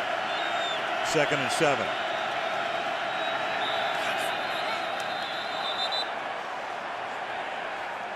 And you got a full start here. False start, offense number 73. 5-yard penalty, 2nd down. Right guard Ramon Foster, who's been staring into the eyes all night of Lodi Nada. Key plays on this drive. Early on, there's Nakamura's hold on Miller. There he was grasping the shirt as Roethlisberger went down and fumbled. And then on the 4th and 1, they line up quickly, and they're able to get an encroachment foul. Now it's a tough gain here, tough yard picked up by Mendenhall. Nada. Wow. With the tackle, and Flozell Adams is writhing in pain on the ground. The Steelers can't lose any more offensive linemen. I mean, they are just, they've been through both their starting tackles and now Flozell. Injury timeout. There is Adams just getting to the bench. You've got Trey Essex coming in right now. He's going to play right tackle. They are depleted along that front. You've got 5 receivers here on 3rd down and 11. And Ben is able to escape and throw on the run, and making the catch is Sanders at the 2-yard line. You had Nakamura coming in on the blitz, and he couldn't get there. And bad foot and all, Roethlisberger able to slide to his right, extend the play, and that's 28 yards on 3rd and 11. I think Ben's loosening up. Nakamura made the miss, and let's see whether or not Sanders could have gotten up here. Nobody touched him. I don't think he was out of bounds, and you could see they were trying to basically drag him into the end zone. Antonio Brown was. That's the end of the quarter. End of 3. Baltimore 10, Pittsburgh 3. Sunday Night Football from Baltimore continues after these messages.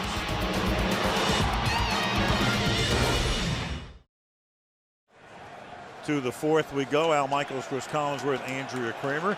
The battle for first in the AFC North. And again, bigger for Pittsburgh, because if Baltimore were to win, they'd lead by a game, but in effect lead by 2 by virtue of a season sweep. First and goal. The ball is at the 2-yard line as we start the 4th quarter. And the handoff goes to Redmond, and he gets taken back. First guy to get there is Suggs. And Al, they've got issues here because typically the Pittsburgh Steelers want to run to the right against Flozell Adams or behind Flozell Adams, or they want to go that 3 tight end package. Well, neither of those options are available because of the injuries to Matt Spaeth, to Heath Miller, and Flozell Adams. So this is a tough spot here. Probably have to throw the ball. Second and goal. Wallace to the left. Ward slot right. And instead they're going to run it. And Mendenhall goes nowhere. And once again, that Suggs has made 2 big stops. Third down and goal now. Can't block him. You just can't do it. They've tried. They've tried with everybody. He has almost single-handedly won this game tonight. He is a nightmare for Ben Roethlisberger right now. Third and goal.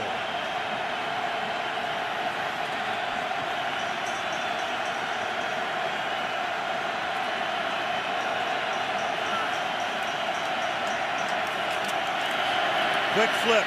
Wallace stuffed at the 1.5 by Landry. Fourth and goal. And they are going to kick the field goal here. This is just, we'll give it a shot. Put your head down. And if Wallace doesn't do that little dance to start with, you never know. He made it to about the 1.5 as it was. I don't know who he's juking there. It's one of those, maybe you put a big old guy like Hines Ward out there and say, Hines, go get me 5 yards. Landry and Fabian Washington stopping him. Squeeze him for a 19-yard field goal attempt. Sepulveda holding. It's a low snap. Sepulveda gets it down, and the kick is just inside the left upright to make it a 4-point game. 10-6 Baltimore, early fourth.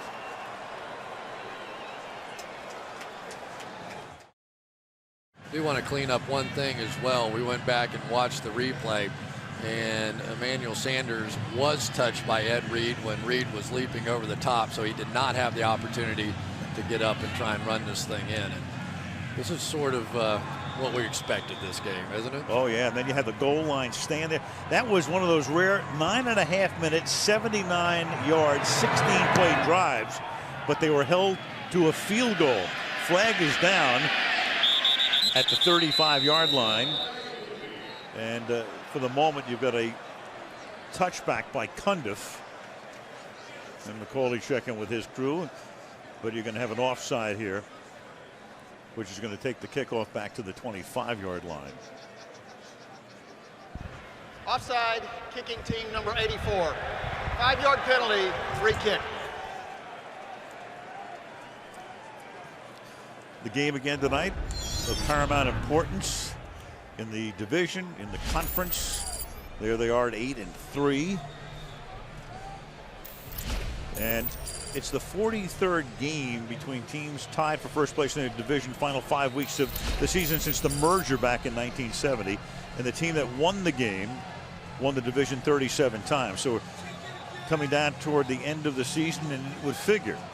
Of course, in Baltimore's case, again, they would have in effect a 2-game lead because of the winning both games. Pittsburgh would have a 1-game lead, and there are more graphical evidence of how tight these teams are in almost every category. I'll tell you, Al, there is a significant wind blowing at the Steelers' back here for the fourth quarter, and it could have a major impact here. The decision here to let him kick it again, be interesting to see how far he's able to kick this one with this wind. I was talking about Cundiff before. We squeeze him with the kickoff for Pittsburgh. And this time the kick is fielded at the 6-yard line by David Reed to the 35-yard line. So Flacco and company coming out. Started to talk about Flacco before. He has an interesting confidence. Yeah. Since his 3rd year in the league. And we were talking about the fact that when they turn the ball over, the Ravens defense is not allowed a touchdown this season. And so he feels he can take more chances and open it up a little bit. And now, well, you don't want to open it up that way as Dante Stallworth gets taken down by Lamar Woodley. Little razzle-dazzle, and all the razzle-dazzle belongs to the defense on that one. You know what? They're just so well coached. Don't go chasing down the line. Play the bootleg, play the reverse, There you go. And now you've got issues for the Baltimore Ravens. You're up against one of the top defenses in the league, and you're sitting there second and about 21 now. You take a chance, you try and create something, but Dick LeBeau's guys don't make silly mistakes. 73 years old. The Hall of Famer Dick LeBeau. Second down and 21. Three-man rush. Dump it off to Rice underneath. He gets it back out to the 35-yard line. And it will be 3rd down and 8 for the Ravens. The one thing that the Ravens have not been able to do tonight is create one-on-one matchups in the passing game with Ray Rice. If you remember the game we called here last year, one of the deciding plays was a man coverage one-on-one route, and Rice really feels like he can beat either one of these inside backers if presented the opportunity. 3rd and 8. Here come the Steelers. Flacco gets it away, and it's tipped by Stallworth and incomplete. 4th down. So Pittsburgh, after that long drive, they force a 3-and-out and get the ball back. I tell you, one thing that people don't appreciate about James Harrison is his ability to cover. That time he dropped back. They didn't rush him that time. He got back in coverage, got a hit on Stallworth, and forced the punt. Kurt Warner appreciates it. Yeah. The 100-yard return in the Super Bowl. And that's fielded by Brown at the 17-yard line. Ben and company taking over there. 4th quarter.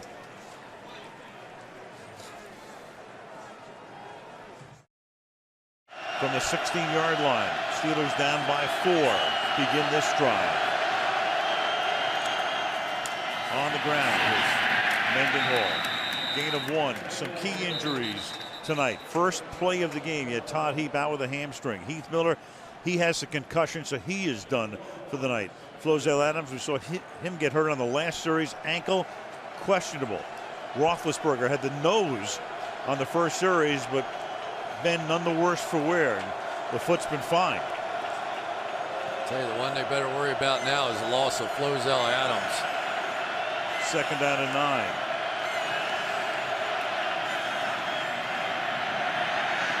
Ben underneath drop. Mendenhall. Hey, Chris, you were mentioning you couldn't believe that they didn't call a foul on the hit by McLean, the linebacker, on Miller, and here it was.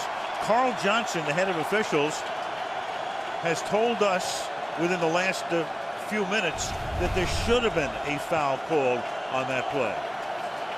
Yeah. Absolutely. Yeah. Which also means that McLean's going to probably get a fine. Oh, yeah. Not probably.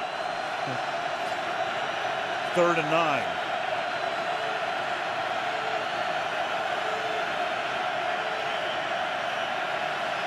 From the 18-yard line. Roethlisberger pressured, stepping up, throws, and there's a flag down as Wallace making the catch, and for the moment, it's a temporary 1st down.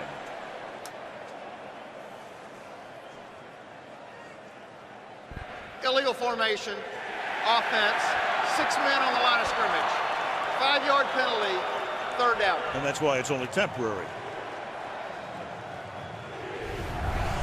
Well, there must be saying that this tackle is off the line of scrimmage here, because you've got here and here and 5 offensive linemen, so that must be the call. And you could see his helmet was not up to the waistline of the center. Well, that's a tough call in this situation. Well, again, that's Adams' spot, occupied by Essex. Who's a guard who's not used to being out there and needs all the help he can get. 3rd and 13.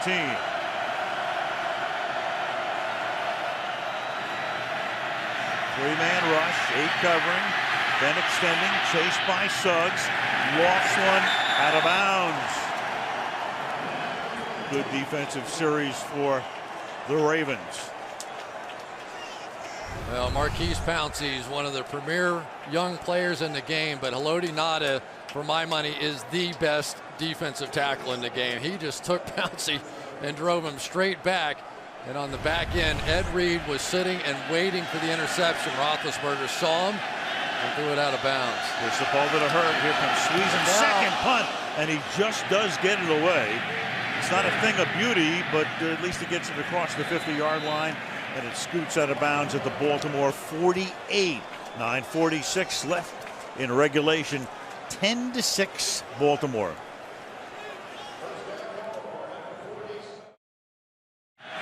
On this Sunday night, 1st and 10 for the Ravens after Sweezum's 39-yard punt. And Rice takes the ball into Pittsburgh territory. You know, we've talked about it, excuse me, Al, we've talked about a little bit how they're trying to block James Harrison. You see they bring the extra offensive tackle in over here and move a tight end there, which really means that Lamar Woodley should be making even more plays because he has the tight end there. But when he comes up the field, it just creates a little opening. Of course, he's got a lot of help in behind him, so he's not too worried about that. And there is Flozell Adams going back to the locker room. 2nd down and 7. Rice runs into a lot of traffic and gets back to the line of scrimmage. Tackled there by Farrier as we tick down under 9 minutes. It'll be 3rd down and 6. Boy, James Farrier, for an older guy, makes about as many plays as you'll see. He's got to be 34, 35 years old, something like that. Yep. And you put on the tape and you don't see it. Most guys that age, you see it. But James Farrier, he can still run, and he catches plays from the backside just like he did there. 14th year in the league. That is college football at Virginia. 3rd down and 6. Blitz. And then Flacco has that one tipped by Kiesel. And that time you had Timmons racing in to put the heat on. You sure did. And Ben Grubbs just saved Joe Flacco. I mean, with the last second, watch him right here. Timmons going to come around, and Grubbs sees it right at the last second, gets just enough of him to knock him off. Game of inches sometimes down the field. That Kiesel making a play that they were hoping he'd make, knocking down a few balls too. Took the punt. Randall L. back. Calls for the fair catch at the 12-yard line. 8:14 remaining in the 4th quarter. Baltimore by 4.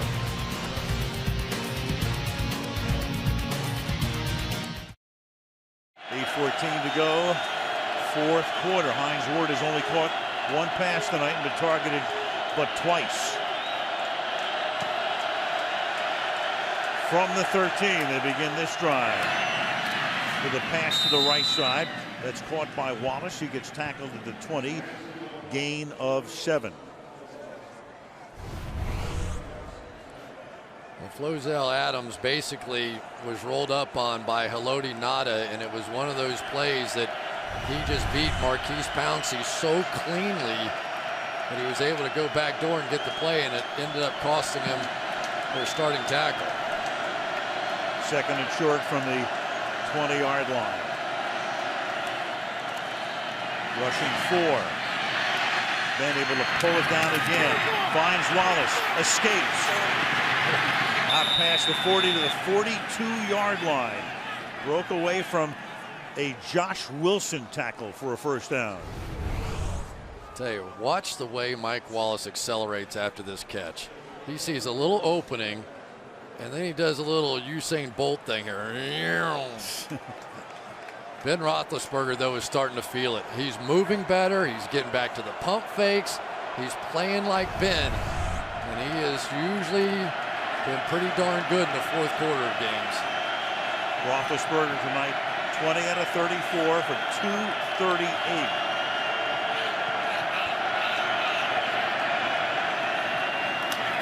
Mendenhall gets jammed up. Lewis is right there at the line of scrimmage. Give him a gain of 1. 2nd down and 9. Well, Ray Lewis, he knows all too well that the clock is ticking on his career, and this game is huge. The winner of this game, in all likelihood, is going to end up with either the number 1 or 2 seed and a bye the first week. And if it's the Ravens, they are in great position to make a Super Bowl run. 2nd down and 8.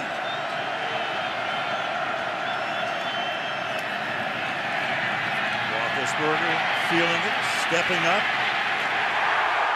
And tackled at the 44-yard line. That's Corey Redding. Forcing the issue and getting credit for the sack, a 1-yard sack. Unbelievable. The receivers ran into each other.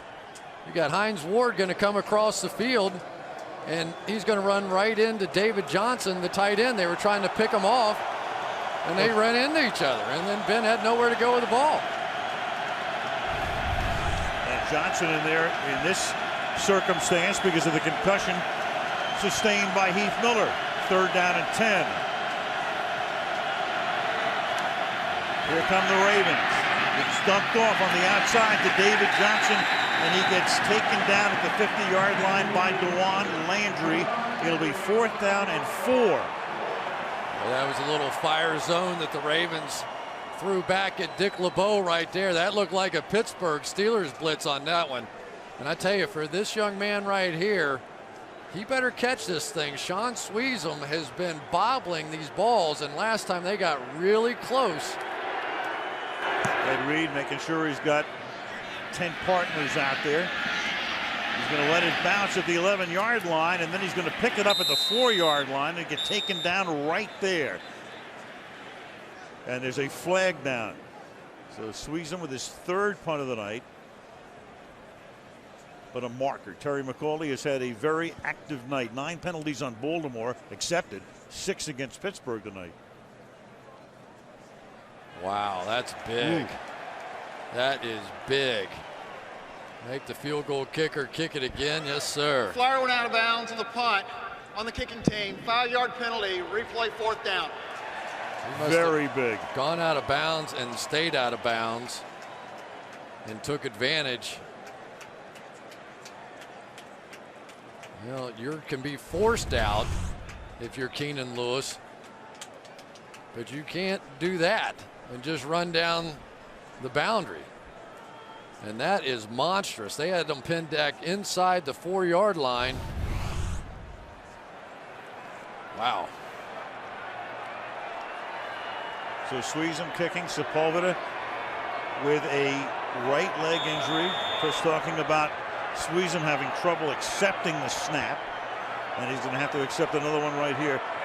And now Ladarius Webb goes back to receive this punt instead of Reed, who had the big return earlier in the game. Let's see. Sweezum is trying to catch these punts in his belly instead of in his hands, which he does right there. A little basket catch, wobbly spinning kick, fielded at the 16-yard line, and he brings it back to the 27. So a 23-yard differential because of that penalty.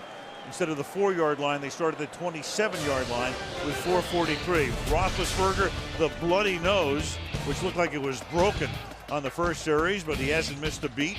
There are Flacco's numbers tonight. That one drive resulting in an Anquan Bolden touchdown, the only touchdown of the game. And of course, the key injuries starting with Heath, Miller with a concussion, Adams also coming out of the game, and here we go for the final 4:43. Don't forget the Steelers wasted that one timeout earlier. They only had 10 men on the field on a punt. So they have 2 plus the 2-minute warning. Willis McGahee is the running back as they start from the 28 and they give it to the former Buffalo Bill.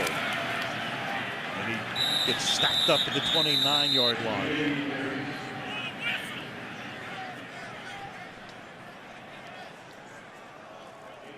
One of the best run defenders in the NFL right here, Lamar Woodley. Watch this guy. 1 tight end, 2 tight ends, forget it. And now Joe Flacco is going to have to put this ball in the air. You're not going to be that effective just trying to hand off in this situation against the Pittsburgh Steelers. Yes, Pittsburgh, of course, would love a 3-and-out to save their timeouts. 2nd and 8. So put it in the air, and the pass is incomplete, and here comes a flag because Brian McFadden was all over Derek Mason. Couldn't tell, but it looked like McFadden. Pass interference, defense, number 20. Automatic 1st down. Mason tries to arrow out of this route. Looked like McFadden grabbed him at the tail end. Let's see, man coverage. Just kind of hooked that arm on the inside.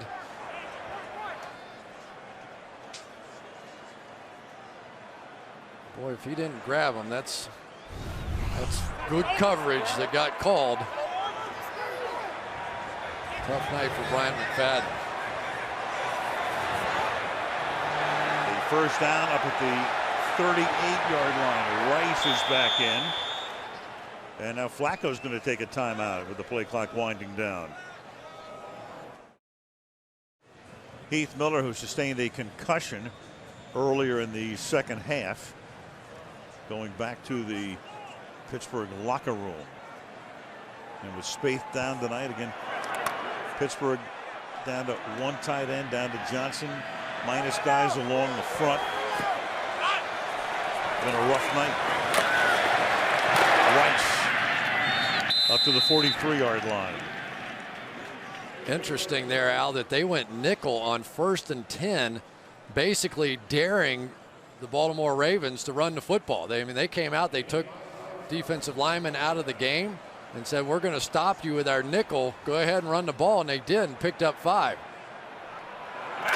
2nd and 5, and of course Flacco will milk the clock as far down as he can.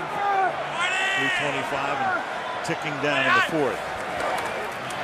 And he gets knocked down, and the ball is loose, and it's Polamalu. It's picked up by Woodley, and he gets taken down to the 10-yard line. Huge play. Flacco going back, and unless that arm was coming forward, this will stand. You knew it was going to happen sooner or later. James Harrison hard down inside, and Polamalu just so explosive, so fast.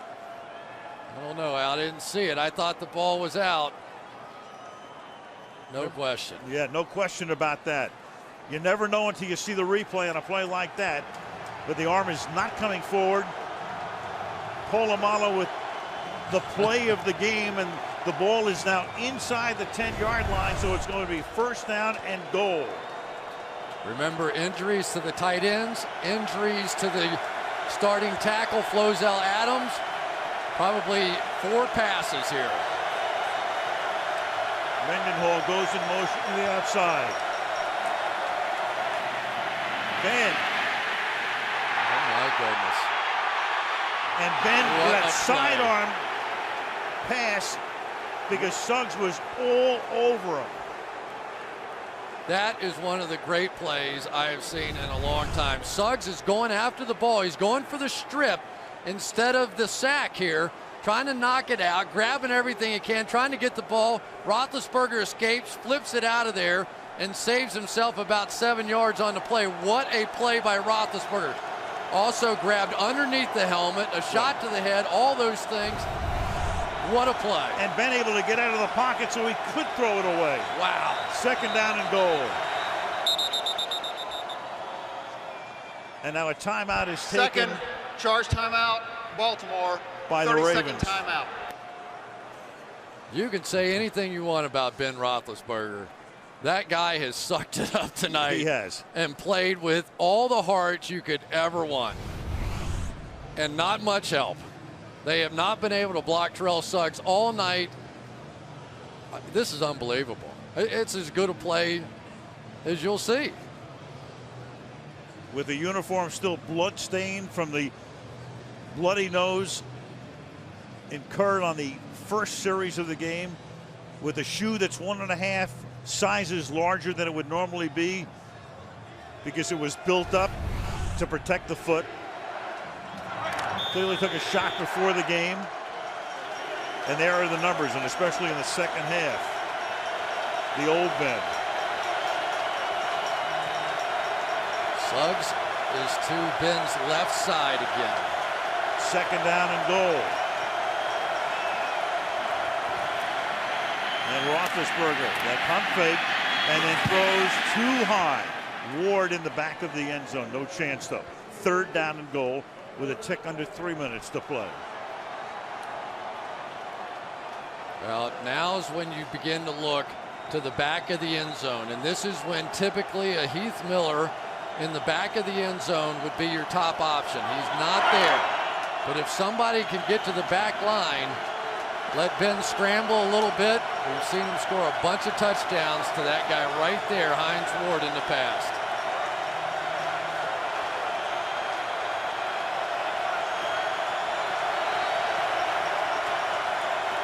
Ravens are coming. Gets it away quickly. Misses back. Redmond breaking tackles. Gets into the end zone. Touchdown Steelers.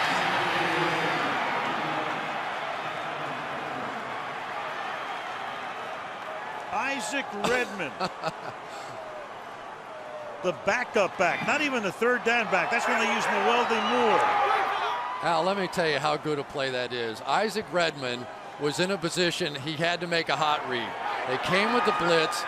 He breaks it off and scores a touchdown. I bet you he hasn't practiced that twice in his life. Squeeze him now for the extra point. And the Pittsburgh Steelers, for the first time tonight, have the lead, 13-10. Two of the more phenomenal plays I've seen this season. Here he is. Hot read coming. You expect it out of a wideout, but you get big Isaac Redmond out there. He breaks the tackle and scores. Simply phenomenal football by great football players, starting with Troy Polamalu and the play he made. Polamalu right here, untouched, didn't go for the sack, went for the sack fumble, and as he has done throughout the course of his career, the game changer. But this one's as good as I've seen this year. The stiff arm, the long arms of Ben Roethlisberger may have just saved their season. Gets outside the pocket, so it's legal, and then Redmond. Wow. Breaking free at the 5-yard line, fighting his way into the end zone. What a football game. You could play this one 16 times as far as I'm concerned. I'd come to them all. So Baltimore with one timeout plus a 2-minute warning. David Reed, and what a great tackle that is by Sanders. Emmanuel Sanders. Stopping him before he can get loose at the 16-yard line. So Reed goes down there, and now Flacco comes out for the first time tonight, trailing in the game. 2:50 to play. Well, remember, this is exactly how the last one ended. Joe Flacco had to put together a drive at the end. He did. He hit the big touchdown pass to T.J. Houshmandzadeh with about 20 seconds to go.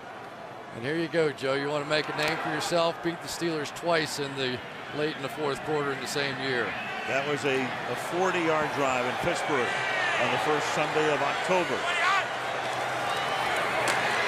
Pressure on Flacco, and Flacco's going to go down at the 10-yard line. James Farrior bursting through. And Harrison got there to clean up.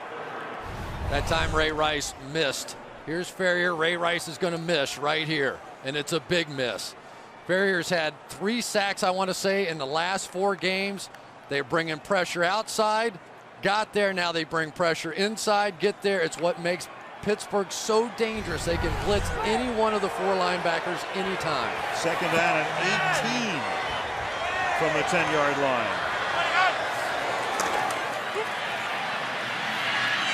And Flacco will throw, and it will be caught just short of the first down. Bolden out of bounds at the 28-yard line. Got position on William Gay and turns a 2nd and 18 into a 3rd and 2. Well, this time Ray Rice got the job done. Going to come over from the right side. There's Farrior there, and Rice gets it. Flacco has time to stand there, and Anquan Bolden beats the nickel coverage to give him a chance. 2:10. 1 timeout and the 2-minute warning for Baltimore.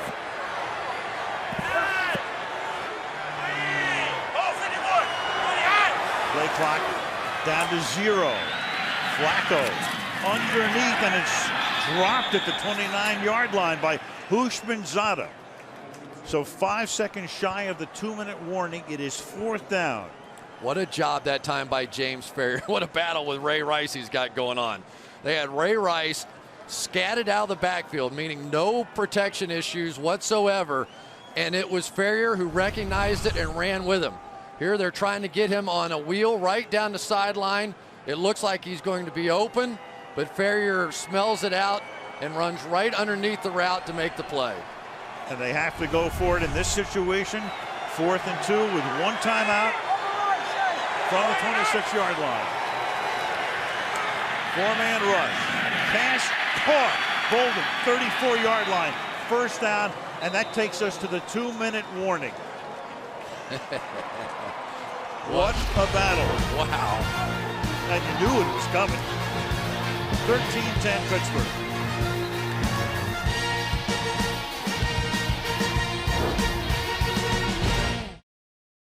Baltimore has already used 2 timeouts, one because the play clock was running down, the other defensively. After Pittsburgh got the turnover first and goal, so they just have one with 1:56.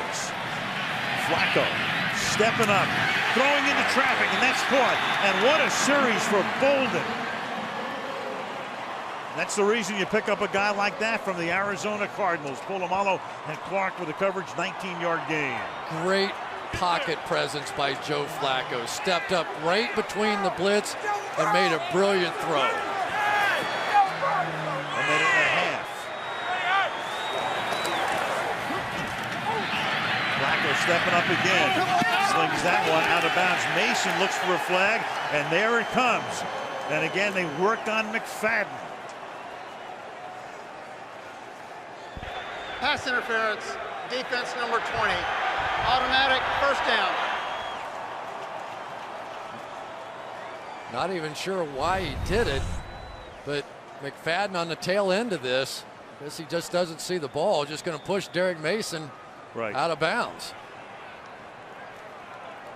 And I guarantee you, before it's said and done, Brian McFadden is going to get plenty of action over there, and Tomlin's trying to say uncatchable, but the official was standing right down the sideline that made the call. Yeah, Mike is 53 yards away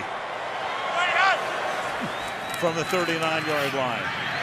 Flacco hit as he unleashes one toward the end zone and incomplete, and that's Clark batting it, and Harrison planting Flacco as he got rid of it. Boy, James Harrison that time with a perfectly legal hit on Joe Flacco just as he threw that ball. The helmet off to the side. That's exactly how you're supposed to do it. Obviously not the dramatic effect. And Brian McFadden thought he had the one that was going to preserve his night tonight. Perfect tackle. And instead, McFadden is slow in getting up and has to be assisted off the field. So they've been working on him. And of course, Flacco and Cam Cameron calling the plays, duly noting that. I tell you, we should give some credit to Ryan Clark on that play as well. Not to get too technical, but they were in a quarters coverage and the post should have been there. Ryan Clark came from the backside of that play and made it. It was a guy that understood the situation. And you saw Madison come into the game, and he's going to cover the slot man who is Bolden on this play. Second down and 10. Underneath, that is caught by Rice, and Rice will take the ball to the 35-yard line. So upcoming is a huge 3rd and 5 with a minute. If you don't gain a yard here, do you try to kick a 51 or 52-yard field goal? You have only one timeout. 3rd and 5. And the pass is outside. Not trying that to way. roll out of bounds is Ed Dixon, but he can't. So the ball is in bounds with the clock still ticking at the 32-yard line. And now it is 4th down and 2. And Baltimore will spend its final timeout. So if you're John Harbaugh right now, 4th and 2, if there's such a thing as a prevailing wind in the stadium right now, where the wind swirls as it does in almost every stadium, you're kicking into it. Well, Cundiff has had a tremendous year this year. 18 of 21 coming in with a long of 49 yards, which is about how long this one would be. But trust me, based on the kickoffs that we've seen tonight, that would take about a 55-yard kick in my estimation to get it there. Boy, this is a tough call here for a head coach. And it looks like they're going to go for it. Most of those kickers know in pregame warm-up what their range is each way, and apparently for Cundiff, he didn't think he could get it there from here. Not from 50, so they'll go for it on 4th and 2 with no timeouts. And Flacco trying to keep it alive, and he bounces one to Ed Dickson on the outside, and the Pittsburgh Steelers will take over and run the clock out. Joe Flacco tried to go to Anquan Bolden on the right. It wasn't there. Bolden got held up on the outside. Ray Rice with a good block, and you can't see whether or not Ferrier got a piece of that or not. Here's the play on the outside. McFadden. Did he hold? Did he grab? Who cares? Doesn't get called. Does this one get tipped? No. Nope. It was just Joe Flacco. He was looking right. He was off balance, saw the open receiver, and just short-armed it. And the Steelers come in here in that Polamalu play. You know, it's so interesting. I said live by the sword, die by the sword. He blitzes early on. You've got that huge completion to Bolden, which helps set up. Bolden was only touchdown of the night. So that works one way. And then, of course, he blitzes and turns in the play of the night, leading to the Pittsburgh touchdown and leading to the Steelers going into undisputed possession of first place in the AFC North. Cannot give enough credit to Ben Roethlisberger either. Came in, bad foot, blew his nose up in the first few plays, hung in there the entire night. Great performance.